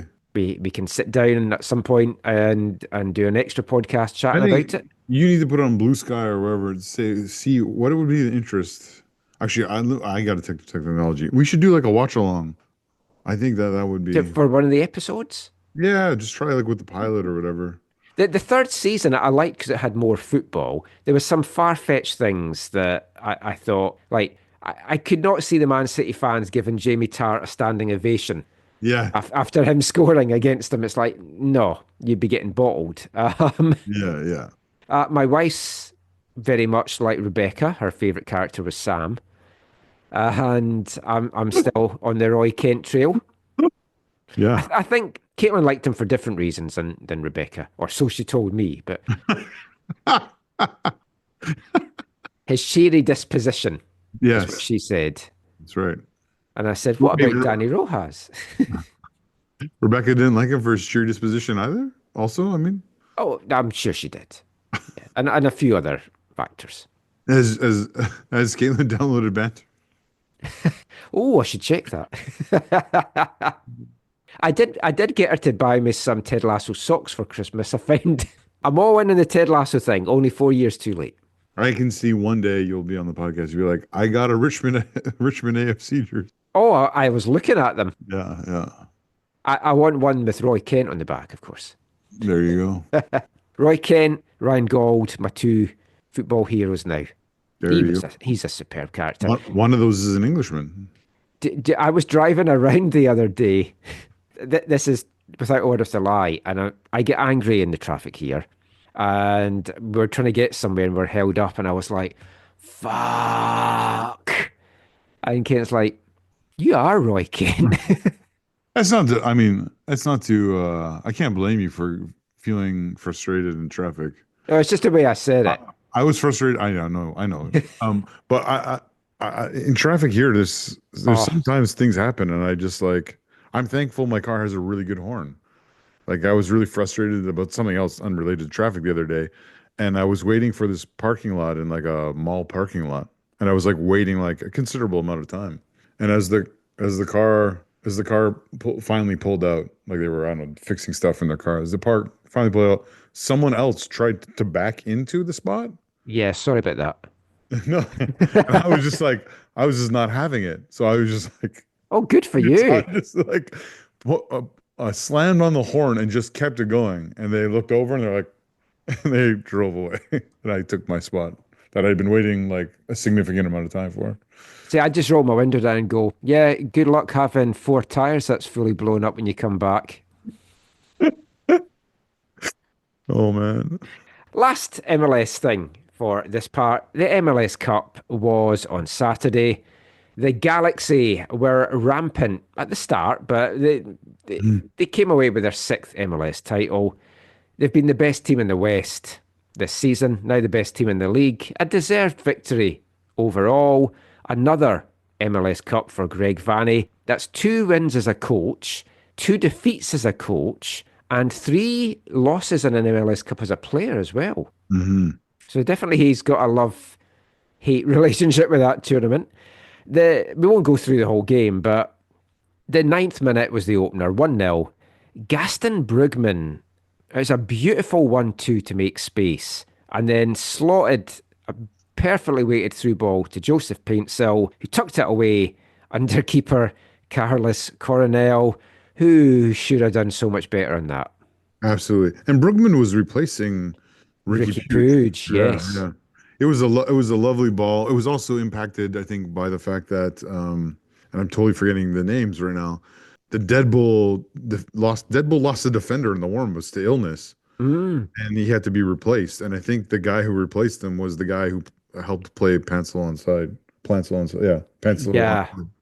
I mean, Paintsil did well. Paintsil. Yeah, the 1-2 was beautiful. To set up the pass through.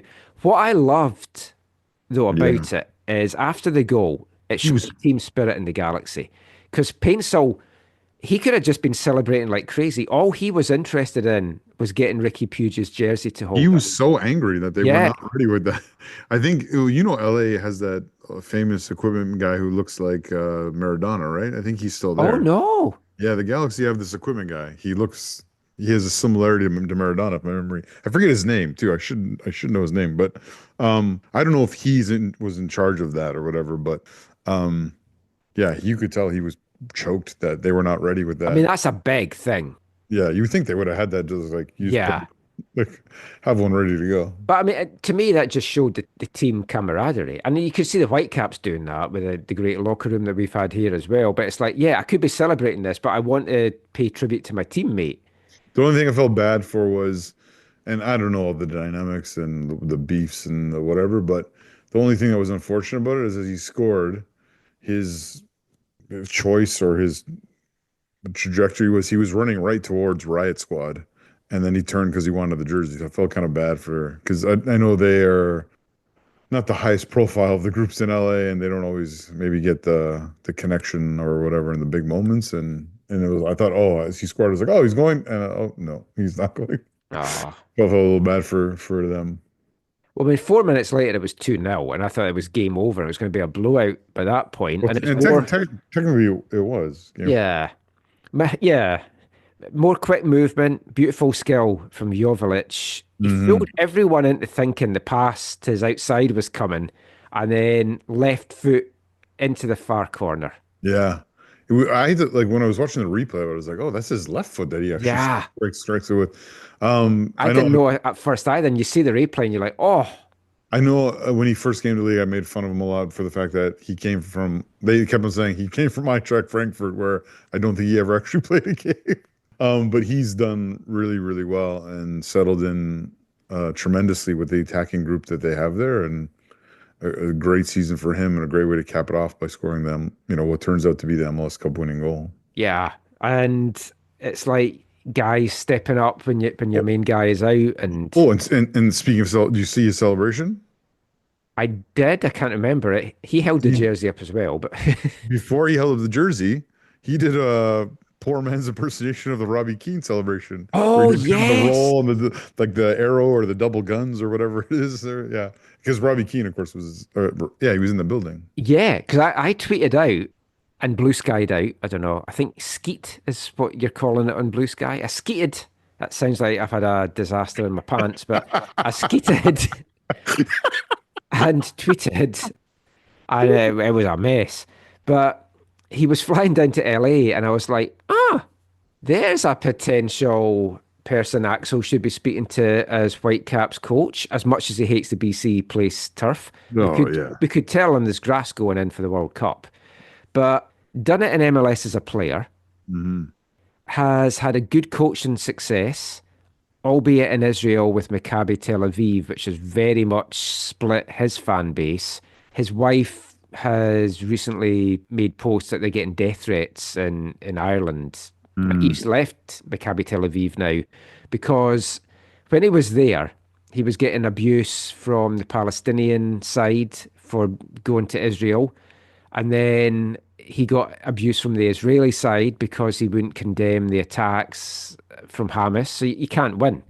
Yeah. And he's like, I just want to talk about football and concentrate on football. And in his first press conference, when he got a question about it, he said, this is the only time I'm talking about this. I'm just here to talk about football. And unfortunately, in some places in the world, you can't. Yeah. It is an issue, whether you want it to be or not. Yeah. So he's left them now, but he did really well with them. He's got success. I know some folk, for them, he's a controversial figure now and he's tainted. I would take him here as a head coach. There's no way he would come to BC Blaze. I don't think he would either. But I would also say to Greg Vanny, well, you've won another MLS Cup. How far can you go with the Galaxy? Here's a little $1 million contract that we had for Bob Bradley before. Do you want to come back to Canada? Yeah, no. He's not going to come either, I know. That's the person I'm most happy for in all this is the Greg father. Yeah. It's all going quiet, actually, in terms of Whitecaps rumours. There's no name getting rumoured for the Whitecaps. There is on the TFC side. We can make some stuff up. Yeah. But no, I'm really, really happy for Greg Vanny, and I thought he would do well there. I honestly did not think he would do this well there. But it's what the fan base were looking for, and they've had a few goes at it, and he's been the man to deliver it. And it like they kept on talking about on the broadcast. It's crazy to think that they won 10 years ago. At the time, you would have thought, oh, they're just going to keep rolling, and they haven't. But they weren't even making the playoffs. No, but it's also crazy to me that in the midst of all that, they had a new noisy neighbor come in and kind of usurp their mojo have a similar but different approach with a much better stadium. Yeah. And a much more accessible stadium. I've not totally. not been to that one, but I have been to Carson, and it's a pain in the arse to get to. Yeah. Having been to both, yes. Yeah, just way more fun to go to the Yeah. LAFC one. But anyways, this is really kind of help them claw back. Now, can they sustain it? MLS is very hard to sustain things in, even though for the Galaxy, they had a lot of success early on to do it, and in the Golden Balls era as well. But yeah, huge kudos to Greg and his staff there. Yeah. We should mention as well, New York did pull a goal back in the 28th minute. Nice control from a centre-back, Sean Nealis volleying at home. It was game back on, and it was highly entertaining after that. It was end-to-end stuff. Both teams had their chances, but there was no more goals. But I think the Galaxy, overall, they shaded the play and they deserved it. And yeah, well done to Greg Vanney. I was totally wrong about him. I thought he would maybe flop down there and that the pressure would be too much on him to try and deliver it, because that fan base needed it turned around. Yeah. And there were struggles. I do also want to make one comment about Deadpool. Obviously, longtime listeners of the show know that I have a strong negative disposition towards Deadpool and the organization, and how they've kind of destroyed or torn down clubs to build up their own thing.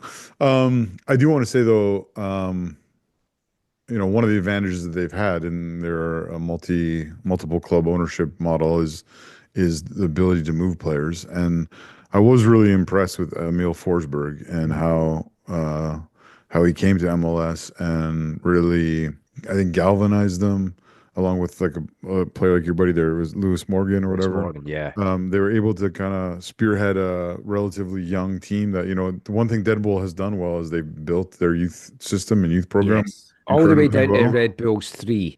Exactly. So there are things that they do well in football that are hard for me to acknowledge, but I was pretty impressed with Emil Forsberg, and I thought that he did a really good job captaining the side and kind of being that kind of old man and but wise. Like, I mean, he one of the crazy things was because I didn't follow this as closely with the build up to the final, but their goal was their fourth goal in the playoffs. In each game they played in the playoffs, they scored a goal from a set play, and he is their primary taker, if not their only taker of set plays, right? And really interesting side, and it will be interesting to see how their focus on youth will stand them in the long run.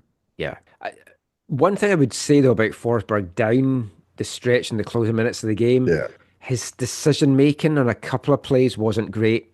He went for it himself, whereas there was a pass on, and I get it because it's like you're trying to make something happen.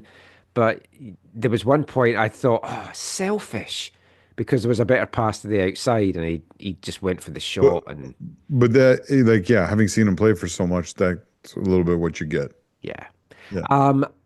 Also, you have to give kudos to the New York Red Bulls front office, who paid for 700 fans.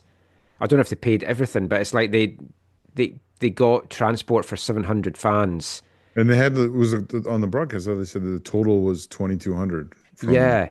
But when the 700 thing was announced, I saw somebody, a New York City fan, retweet it saying, for the first time in MLS Cup final history, a team's entire fan base will be at the final. Love their rivalries. Yeah. But yeah, that is it for our MLS chat. Let us know what you think of some of Don Garber's comments in the State of the League address and the changes that might be coming. It's not it for MLS chat. We're going to have Whitecaps chat next, and our feature interview for this podcast as we sit down with the hero from the Canadian Championship this year, Whitecaps goalkeeper Isaac Boehmer, and we'll be back with that after song number 11 in our festive 15. I'm Isaac Boehmer. I'm listening to the AFTN Soccer Show.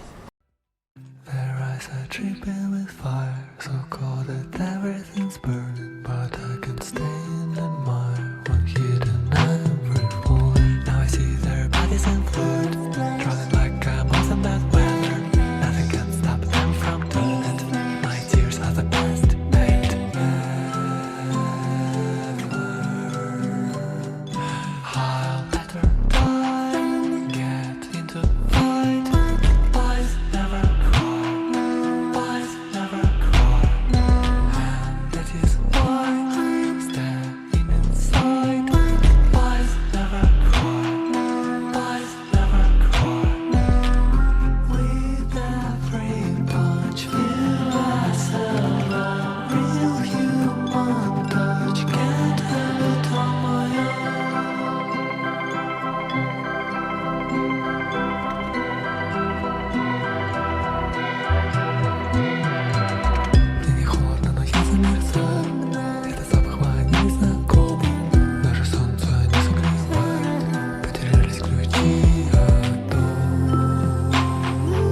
Welcome back to the AFTN Soccer Show on CITR Radio 101.9 FM. And kicking off this part, it's number 11 in AFTN's 2024 Festive 15. And it's the debut single from Sputnik, which is the offshoot solo project from Nick from the band Ice Peak, which regular listeners will know I very much love here at AFTN Towers. That was Boys Never Cry, released in May. One of two singles released by Sputnik this year. Will their second one also feature in our top 15 tunes of the year? We'll keep listening to the shows over this month to find out. So we're going to continue the football chat now, and it's time for this episode's feature interview. And it's with a man that's had quite an exciting 2024, 23-year-old goalkeeper Isaac Boehmer, the hero for the Whitecaps in this year's Canadian Championship final. The Penticton BC-born goalie who came through the youth system out in the Okanagan with Pinnacles and then Thompson Okanagan FC before making the move to the Whitecaps residency, officially joining the Whitecaps Academy in September 2018. And he worked his way through the academy, getting offered an MLS homegrown deal in August of 2020. And his first couple of years at the Whitecaps, it was very much up and down for Isaac. He was loaned out at one stage to Pacific FC in the CPL, and then his option was declined for 2022 before being invited back to the club's pre-season and then re-signed and getting an extension as well with options through to the 2025 season. One of those options picked up at the end of this current campaign, and Isaac Boehmer is going to be a Whitecap for a few more years, you have to be sure. And Vanni Sartini, down the stretch of the season and after the season finished, spoke about how for him, Isaac and Yohei Takaoka were 1A and 1B and battling it out for the starting goalkeeping spot for the 2025 season. Now, obviously, with Vanni's departure, as we await the new man to come in at the helm of the Whitecaps, who knows what the future holds in store for the goalkeepers, for a number of the players on the team. But I'm sure if goalkeeping coach Youssef Daha is kept by whoever the new coach is, that he will give a lot of impact into that. And it does feel very much that the starting position is up for grabs for next year for the Caps between the sticks. We last spoke to Isaac on the show back in August last year, and he made his debut for the team back in 2022, his first team debut being thrust into the action after the goalkeeping crisis that hit the team this year. Games played for the first team, the main one of which, of course, was that Canadian Championship final where Isaac saved a penalty in regulation and then was the hero in the shootout as the Whitecaps secured the three-peat. Very much a year to remember for Isaac. He was also voted the most promising male player by the Whitecaps as well in their end-of-season awards. So I got a chance to sit down with Isaac last week just to chat about the season that was, what is to come, and a lot more besides. So go stick the kettle on, grab your biscuit of choice, and sit back and enjoy our feature interview with Isaac Boehmer.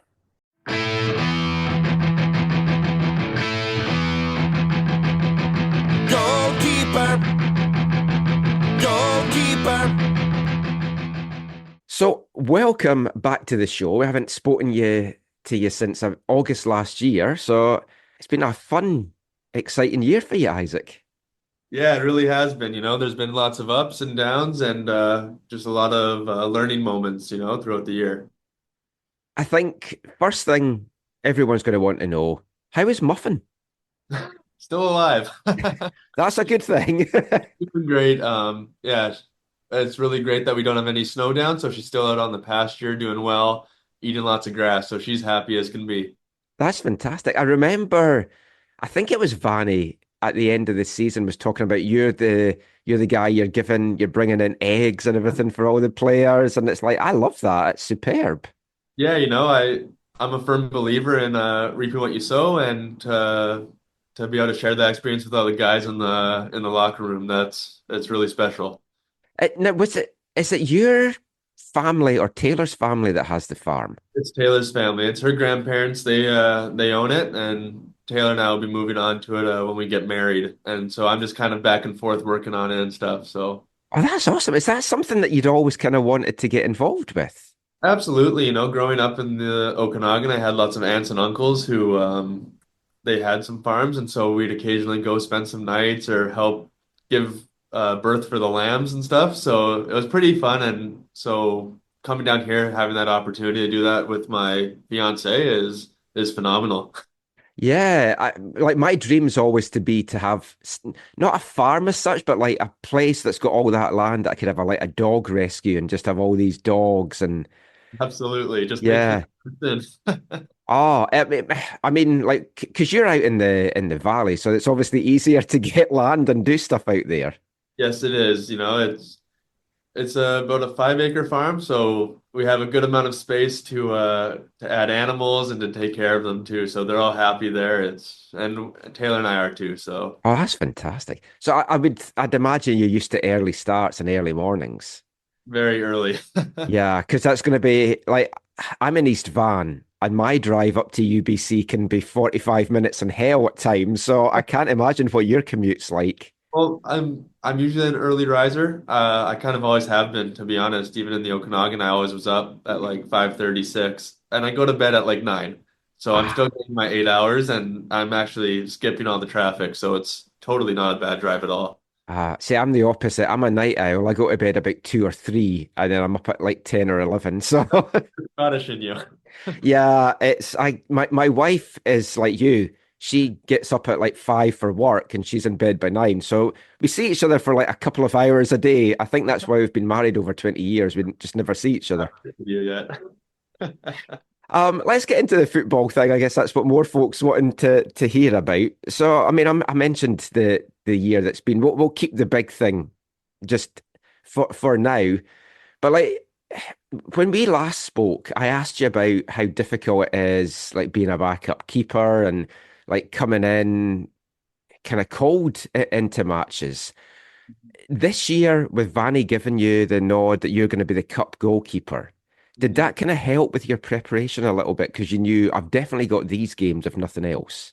Yeah, I mean, every game for me is just a moment to shine, and I think I just was able to really focus down on those games and really amp my level up. I think it was nice to have the few days like prior to like, okay, I know I'm playing this game. I could really just get the right mindset, and ultimately that, I mean, it clearly worked, right? But yeah, I'm just looking forward to getting more games next year, hopefully, and to really get down to business, and then kind of try to get that week in, week out playing. Having WFC2 as well, it's obviously it's a huge thing. And like we've seen so many goalkeepers come through the club in the past. The current crop's great. Yourself, Max, Alex, that I've watched in League One and break into WFC2 now. But the preparation that you're getting at WFC2 level, are you happier like sitting on a bench waiting for your first team opportunity? Or are you fine that someone like Joe was maybe the backup for a lot of the year and you're still getting to play the minutes in MLS Next Pro? Yeah, it's a good question, Michael. It's tough because you always want to be with the first team, and you always want to, have the opportunity. What if something happens, right? Knock on wood. But if something happens to Yohei, I kind of want to be there to be ready to Mm, get put in, right? But then again, I need to be playing consistently to make sure I'm sharp that when I have those opportunities. So, if it's, the first team's at home and the second team plays on the Sunday at home, it's perfect. Bench on the Saturday, then play on the Sunday, right? Or yeah. in the away situation as well. It's a really tricky question because, of course, I just always want to be with the first team, and hopefully I get to the point soon where it's just that I'm playing with the first team, right? But of course, patience is key, like I've been showing for the last 5 years. But Yeah, I mean, the second team is very important for the development of players wanting to make that step to be sharp for the first team. Yeah, I think folk forget because you've been with the club for so long. You're only 23, and Yes. goalkeepers can go on into their 40s even. It's like it's one of those rare positions in football that you can have a very long career. But yeah, it's like playing. It's getting the minutes is key. Obviously, we talked about you getting the start in the Canadian Championship this year. So let's bring it up to the final. Now, I missed it because I completely messed up the schedule and I booked a vacation. So I was down in Oregon. I think I was probably the only person down the Oregon coast watching that game on Fox Sports 2 that night. I can't imagine there was a big Most clamour likely. to watch that game. And going into it, like the day in the build up to it, I thought I'm going to fly home. And my wife thought I was insane. And then I decided not to do that. And then it was the day of the game and wished I was there. And then the game started and it wasn't a great game. And I was like, I'm glad I didn't do that. And then by the end of it, I just wanted to be there. And it was so annoying.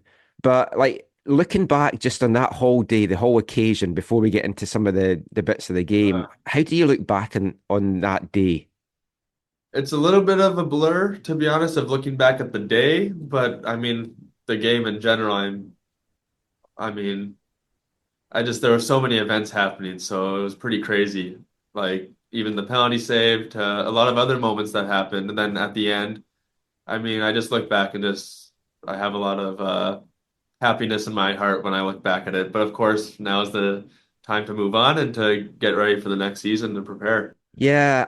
How many times have you watched your save from Bernardeschi? I mean, I'd have that on repeat. I mean, the day or so after the game, yeah, it was pretty constant. But now, I kind of just let myself move on and to prepare myself, for what's coming next. Yeah, that's a great way of looking at it. I get too caught up in the past. Mhm. Now, the final itself, as I mentioned, it wasn't a great game. When it went to penalties, were you fully confident that you were going to be the hero of the hour? I'm pretty confident when it comes to penalties. I like that 1v1 situation. And I mean, us goalkeepers together, we all studied the penalties prior to the game, and we're quite confident going into that, and we knew that I was quite powerful and explosive to make those saves. So I would say if I was going the right way, I was making the save, to be honest. That's how I felt. Yeah, and I think it was the Matty Longstaff one where, like, when I was watching it on TV, I saw you talking to someone behind the goal, and I thought it was the fans or you're just geeing yourself up. Then we found out Joe Bendick was like there, which I'm not even sure that is legal, but we'll move on from that. It's like, what was that conversation like? Was he just saying, like, go this way or go that way, or were you saying, I've got this, or? Yeah, I won't get into the legal stuff about it. I think it was. You know, our goalie coach works with us and kind of like helps us, to say, okay, like where do we think this player is going to shoot? And I'm not saying that there was confusion, but there was like, okay, I know Joe did a lot of research and everything into those penalties, and so it was kind of like just extra confidence, So I turned around and I kind of just saw him. I don't know why he was standing there, to be honest. I kind of turned around, and just saw him, and I was like, it's like an angel who's just appeared. And he kind of was just confirming like the way that I was supposed to go and stuff, right? So, I mean, it was impeccable timing, really, and. Mm.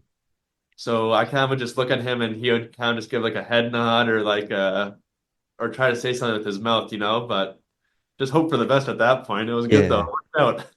I mean, he wasn't dressed, so I don't think he No. was dressed anyway. So I mean, I think anyone could have been there. So I mean, it was fine. I watched the League One shootout from back there, and it was like crazy a couple of seasons ago. Like having a guy like Joe there. Now, a few of us were surprised that they brought in Joe Bendick just because of his experience and everything. But as a young keeper, and like even with Max in the group as well, what have you learned from having a go like having a guy like Joe around the team?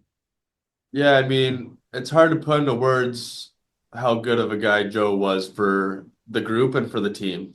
I mean, initially, like when I saw that he was signed, I was like, oh man, here we go. I'm, not gonna maybe be with the first team because a seasoned vet is coming in and Mm, but he really understood his role and kind of took us young goalkeepers under his wing a little bit. It was kind of like having two coaches. That's what it was really like for us, and just to have that confidence in Joe, like for us young guys, okay, we can ask him the questions. He's been through it all, the ups and downs. He knows what's going on, and I think to put it in simple terms, he was kind of the glue that kept this goalkeeper group together. He was just so good for us. I think that's the only way I can really put it, to be honest. And then, of course, the relationship between all of us goalkeepers was phenomenal. We Yeah. all had that respect for one another. Whoever was playing that week, we knew, okay, let's get them ready for this game or for the future games. And yeah. Yeah, because I remember when we last spoke, one of the things you said was it's like you're all fighting for the spot, but it's like we're not going to be pricks to each other, was what you said. It's because it's like we want to make sure that we're all focused and we're all doing there. And like with Youssef, obviously at the time of recording this, we don't know what's happening with Youssef, if he's back or whatever, but like he's such a character. What's it like having him just yelling at you throughout training for the whole year? Well, I had a lot more of the yelling when I was a little younger, and to be honest, I'm really thankful for that. Of course, I don't think I would be in the exact position I'm in right now if it wasn't for Yusuf. He's been my goalie coach since I joined professionally for the last 5 years. So I do really owe a lot to what he's done for me. And I mean, yeah, we can see it with all of us goalkeepers who have played. We've all performed well, and that's a big part of him and teaching us what the fundamentals that he has. And so yeah, he's a good guy, and I don't mind the yelling. It doesn't keep us comfortable. Well, I mean, it's entertaining when we're at training watching it. I mean, that's for sure. I mean, we'll kind of start to look forward now. And last thing, just for the year that's been, like we've spoken to Ryan, we've spoken to a lot of the players as well. And I think there is an air of disappointment there that the feeling is this is a group that could and should have finished higher in the regular season. And we know what that could have meant in the playoffs. But Axel spoke recently about he's wanting all the players to kind of come in next season now with a fire lit under them because we should have done better, we could have done better. Is that the mindset for you? Is that the mindset for the guys right now?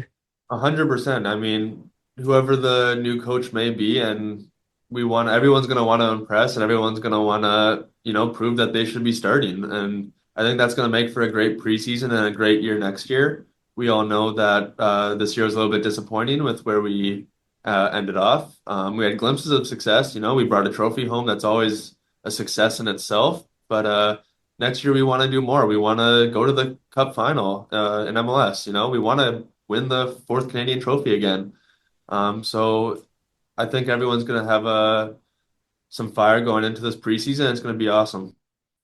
Just talking of Vanny, like Ryan's the only player so far that we've spoken to. Just what's your thoughts on Vanny as a person, like having him as a coach, and were you a little bit shocked by the news? It's a weird one. I really am thankful for Vanny for everything he's put into me because, he's been my coach for the last 5 years actually, right? With the second team a little bit too. And so he's really helped develop me and I thank him and I really hope that he finds somewhere great to go. But like I said, we all want to impress when the new coach comes in and we all want to do really well. So just looking forward to getting to preseason. Yeah, 2025. I mean, it feels like a big year. Vanny had made a lot in the running of like you and Yohei, it's 1A and 1B. And for him, it was going to be a battle next year to see who got that starting spot.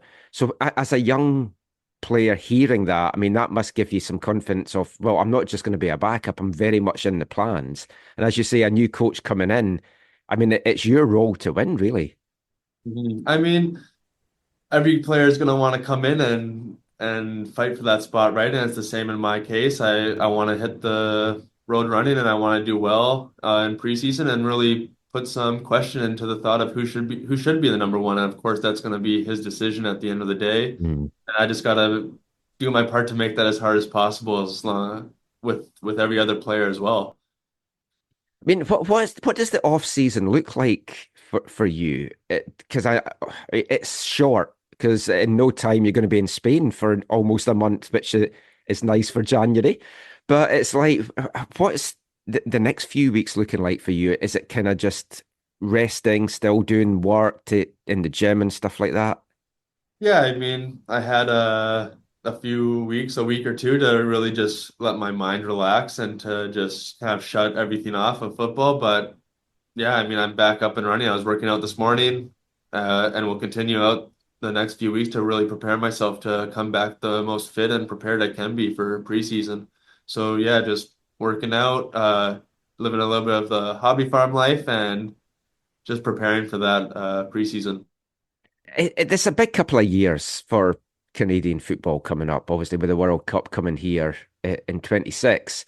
And it's a great crop of young goalkeeping talent, Max, Dane, some of the guys that's overseas. Do you allow yourself to dream, what if I make the breakthrough this coming year, that I could be in the mix for that World Cup?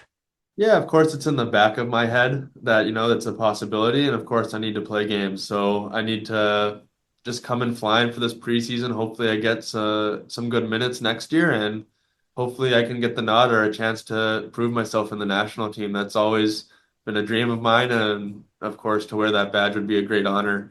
But a lot of hard work needs to come before that. So I don't want to, yeah, I just don't want to get too ahead of myself. No, I know. I was just thinking about it because there was all the talk that there's going to be this like Camp Poutine, I think it's getting called, all the domestic guys in January. And I mean, who knows? Maybe you do get a call into that just for Jesse to have a look at you, which would be interesting because you'd have that, and then it's taking you away from the Spain camp Yeah. at the same time, which is like when you need to be there to impress as well. I mean, that would be a tough decision because you don't want to turn down that chance, but at the same time, you don't want to then not be in Spain for the new coach. Yeah, it's another good question. Let's just see how it plays out, I guess, is what I'll say. And I'll talk with the club, of course, if that does come, and we'll figure out the best decision for both the club, and the country. Yeah. Just the last couple of things. Your German descent. We spoke about how when you were young, you were over in Germany. Does the allure of Europe in the future appeal to you? Or are you quite a homebody? You kind of want to just kind of stay close? I'm a big firm believer in God's gonna take care of me when it comes to that stuff. Of course, it would always be a dream to play in Europe one day, but right now I'm in Vancouver and I want to showcase myself to the club here, and I want to play for the city right now. And then, of course, whatever the future holds, the future holds. But right now I'm in Vancouver and I want to give full tilt for this up and coming season. Thank you for joining us today, Isaac. All the very best for the season to come. It was a pleasure watching you play in the last couple of years, develop as well, and have a good off season. And we'll see you back on the pitch soon. Thank you very much. See you soon. Merry Christmas.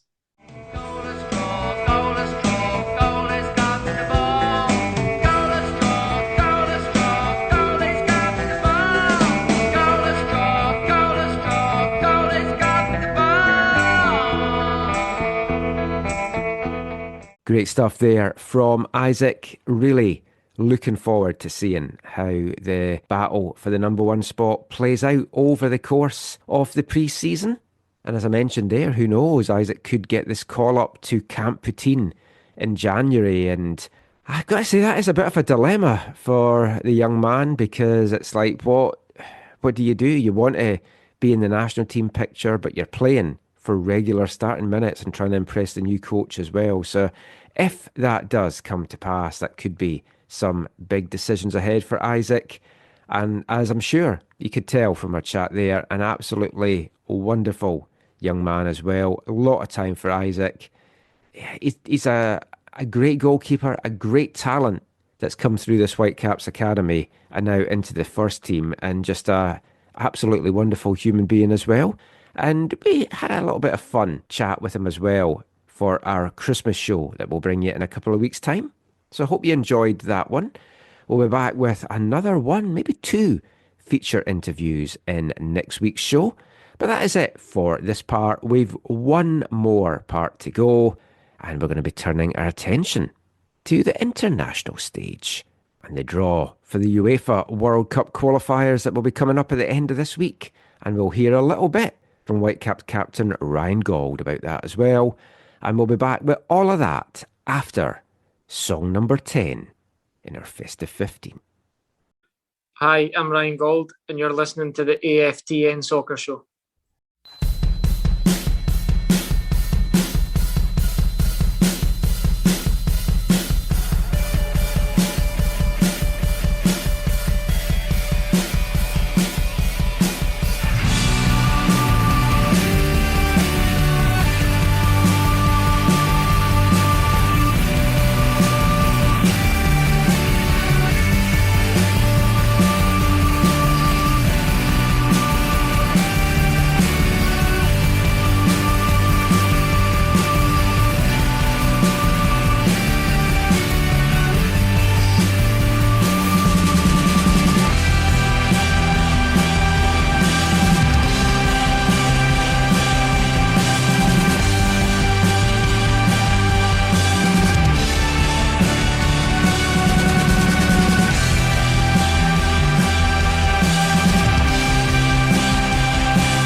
Welcome back to the AFTN Soccer Show on CITR Radio 101.9 FM. And kicking off this part, it's song number 10 in our festive 15 from Glasgow in Scotland, one of my all-time favourite bands, Mogwai, with the second single to be released from January's upcoming The Bad Fire album. That was a single that was released at the end of October.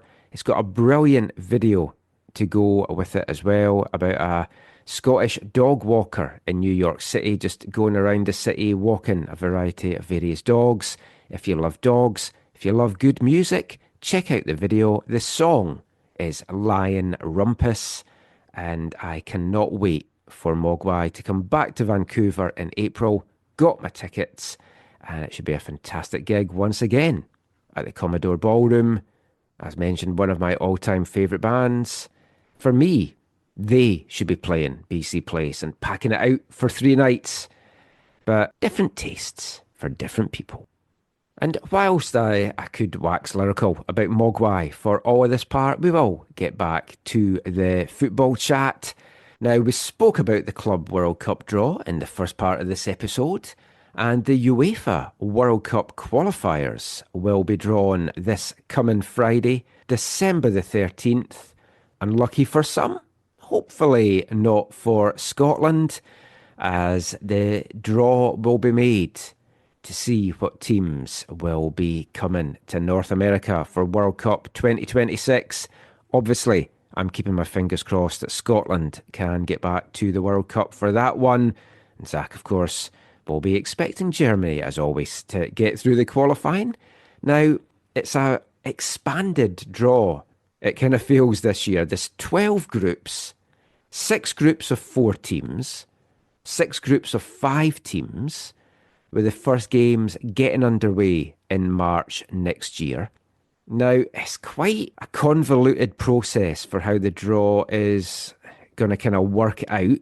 Some teams that are going to be involved in the Nations League playoffs next year over in Europe will be in 5 teams groups, but most of them will be in 4-team groups because only one team that's involved in the playoffs can be in a 5-team group.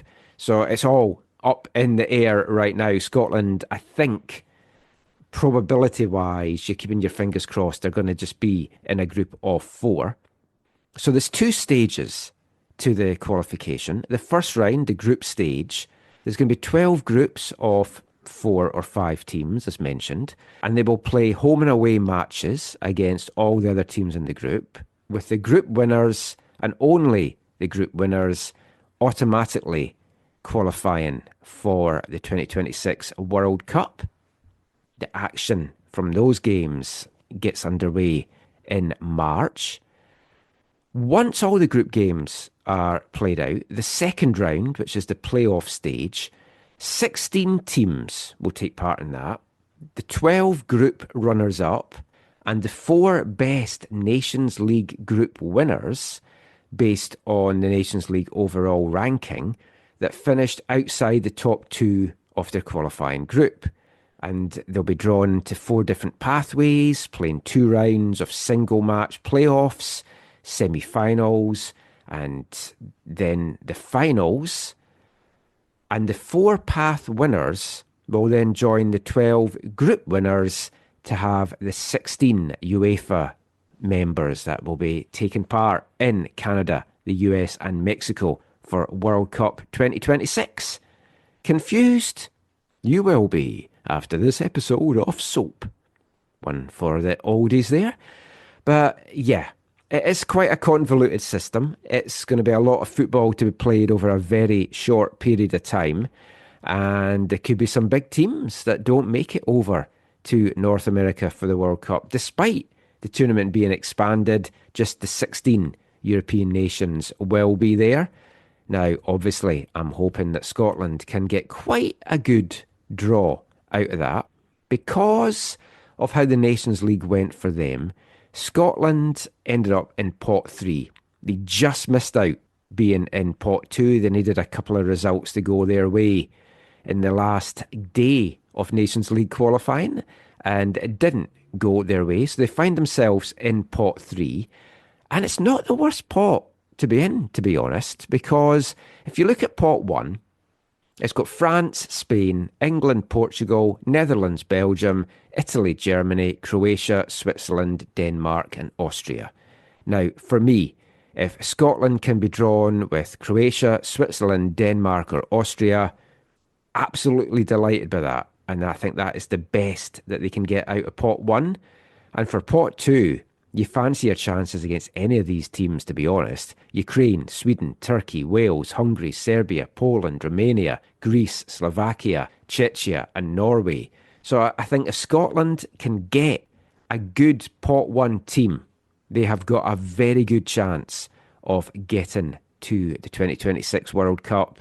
Obviously, my dream is that they can end up here in Vancouver. or Seattle or both, or just something that can go and cheer on Scotland at a World Cup. Never been able to do that. The only World Cup I've attended was 1994, as I mentioned in previous episodes, and Scotland didn't qualify for that. The only one in a row of like 7 World Cup tournaments that Scotland hadn't qualified for. But hopefully 2026 will be the year, and also hopefully we can see Vancouver's 2 Scots involved in the qualifying campaign and maybe at the World Cup itself in 18 months' time.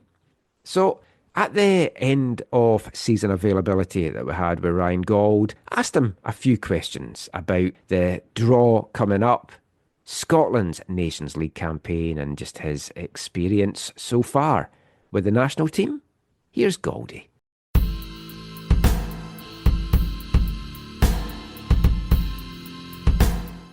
The last 2 games against Croatia and Poland, the team doing what was done to them at the start of the campaign with a couple of late goals, getting the wins. Just talk about the emotions that you had being on the pitch for those 2 games. Yeah, again, it was good. Just like the first games, it was good to be involved and to get some minutes. And obviously, it leaves a much better taste when you're on the better side of late goals. And I think it's what the group deserved. They put in an unbelievable shift over the 6 games against 3 really good national teams. So can definitely take a lot of positives personally and as a team from the last couple of games. Those victories, it kind of feels like the team's turned the corner after all the winless streak. Greece coming up in March, the World Cup draws coming up as well. It does feel, when you look at some of the teams, especially that's in pot 2 or even in pot 1, there's nothing really to be scared of anymore, it feels. Yeah, I mean, I'm not quite sure how it works with how many qualify from the group and stuff, but I mean, the team showed, I think it was the qualifiers for the Euros when they beat Spain at home and beat a really good team like Norway home and away. So I think they beat them home and away, but yeah, they've showed before that you can get great results against really good teams. So I'm sure the belief will be the same, and it's definitely nice to finish off the Nations League with 2 wins like that. That's great. Thanks so much, Ryan. Thanks for all your time this year as well, and have a great wedding, and hope everything goes well. Cheers, thank you.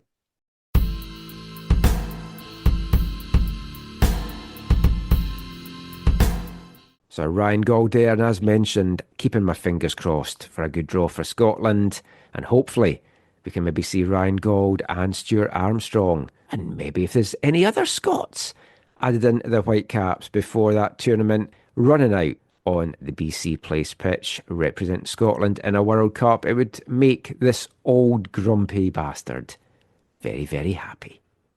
But that is it for the football chat now. We will finish this episode with our usual Wavelength section. And if you're a new listener to the show, Wavelength is a section of the show where we play a song all about football, mostly by proper bands. Sometimes it could be by football teams. Sometimes it could be by footballers themselves. But we're going back to a band that we featured many times on the show before. They're from Norwich in England. This is a song taken from their second album, 1997's Rotterdam Nation.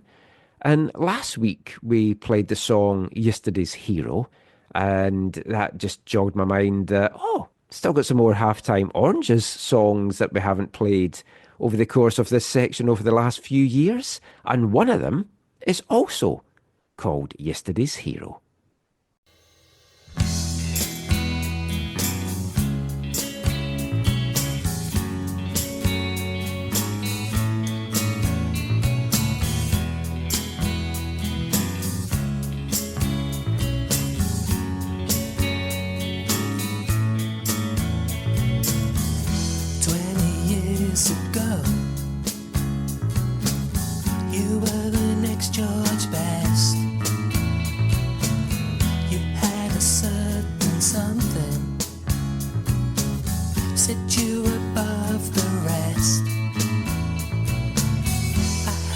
Poster of you that I got at a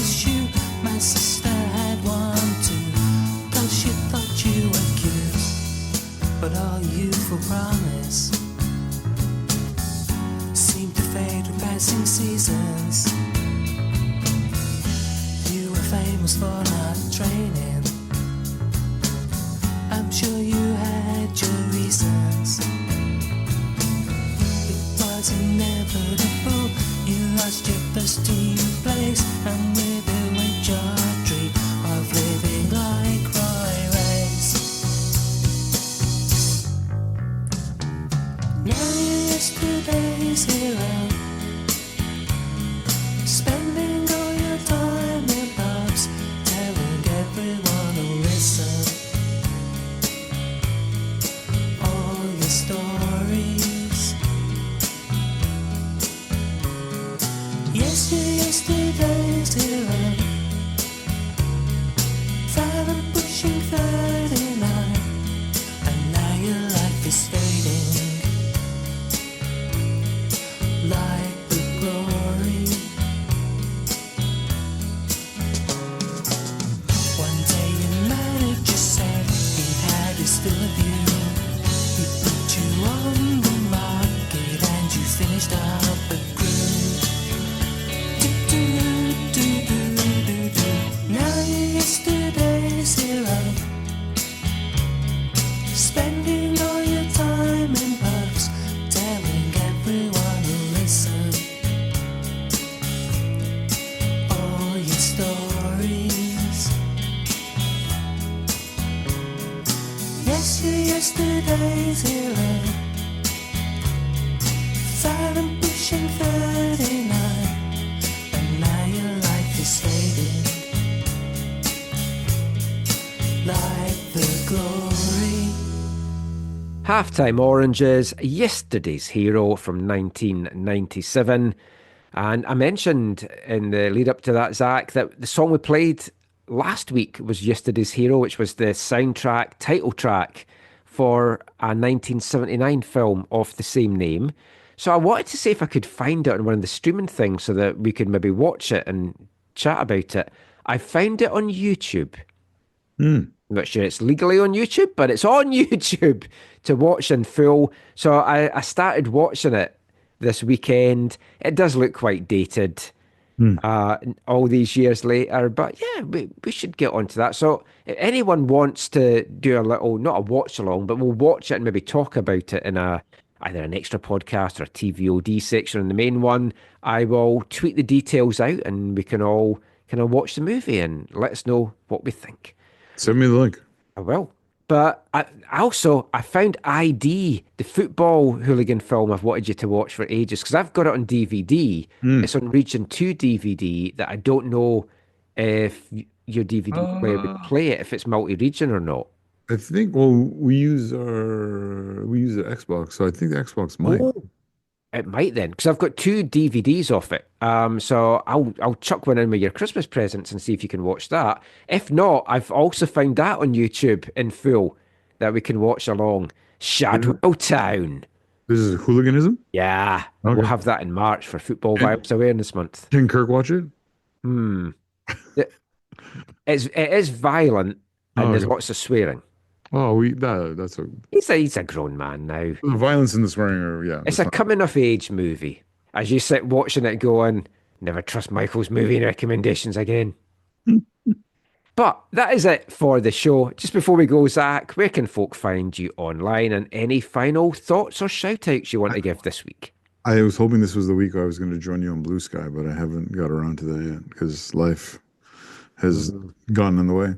I don't know what happened this week. Like, this week's just got away from me. I feel I've done nothing. Well, I did lots. It just, was... Oh, yeah. I'm the opposite. I feel I've done nothing. But it's now Sunday. Yeah. So hopefully next week you will maybe find me on Blue Sky. But you can find me in other places that you usually do. Shout out to Vancouver FC U19s for their 4-2 win over the Mustangs in Cloverdale tonight. I didn't go to it, but... Was Sally playing? 4-2. Sorry? Mustang Sally, was she playing? I don't know what you're talking about. It's a famous song. Mustang Sally. Vinnie Jones sang it once. Yeah. There's a future wavelength coming up. Oh, man. But no, yeah, shout out to them, and yeah, I think one more game left, a home game, I think next week before the Christmas break. So hopefully I'll be able to get at that next week. But yeah, that's about it. Thank you as always for tuning in. We've had some good numbers the last couple of weeks on the show. Next week, we're going to be chatting CPL. We hopefully will also have a couple of feature interviews to bring you. We've definitely got one because I'm doing that on Monday morning, and it's got a Whitecaps connection to it. That's all saying that. We'll also talk about the outcome of the CONCACAF Champions Cup draw and any other big news that breaks. Who knows, Zach? Maybe by next weekend we'll have a Whitecaps manager in place or a TFC manager in place or both. Well, yeah, we did talk about that. I think we're going to talk about that a little bit more. The Smyrniotis. Smyrniotis, Curtin and Vanny have been linked with the TFC job. Yeah. Nobody is being linked with the Whitecaps job. I cannot see Vanny ending up at TFC. I don't think so. It does not seem Vanny and MLSC does not seem like a match made in Livorno or Florence or anywhere. No, it would get him to stay in MLS and stay in Canada, which he's obviously looking for. But yeah, well, we'll see what happens. Maybe there'll be some big breaking news. I really hope it's Bobby. I mean, I think it would be great. Yeah, I think he'll do well there. And friend of the show. He was just on in part 1. So that's what more could you want? But we will be back with a show next week. Who knows what we will be talking about exactly, but we will be back. Until then, as always, thanks for listening. Take care and mon the Caps.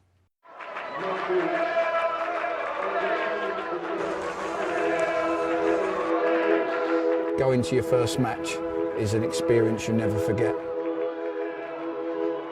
The atmosphere of what's going on around the pitch looks beautiful, and you always look and go, wow, I'd love to play here one day. If you get the bug, it's going to stay with you for life.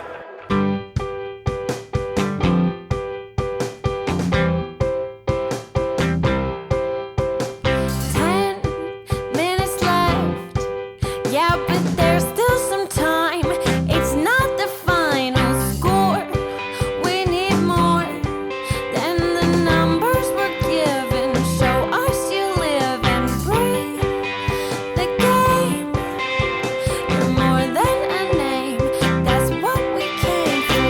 We can bring you more than the score. Every story. Let's take this thing off of the field into the real world, away from the numbers, away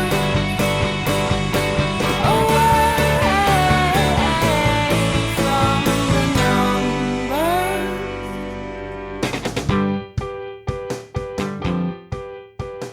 numbers.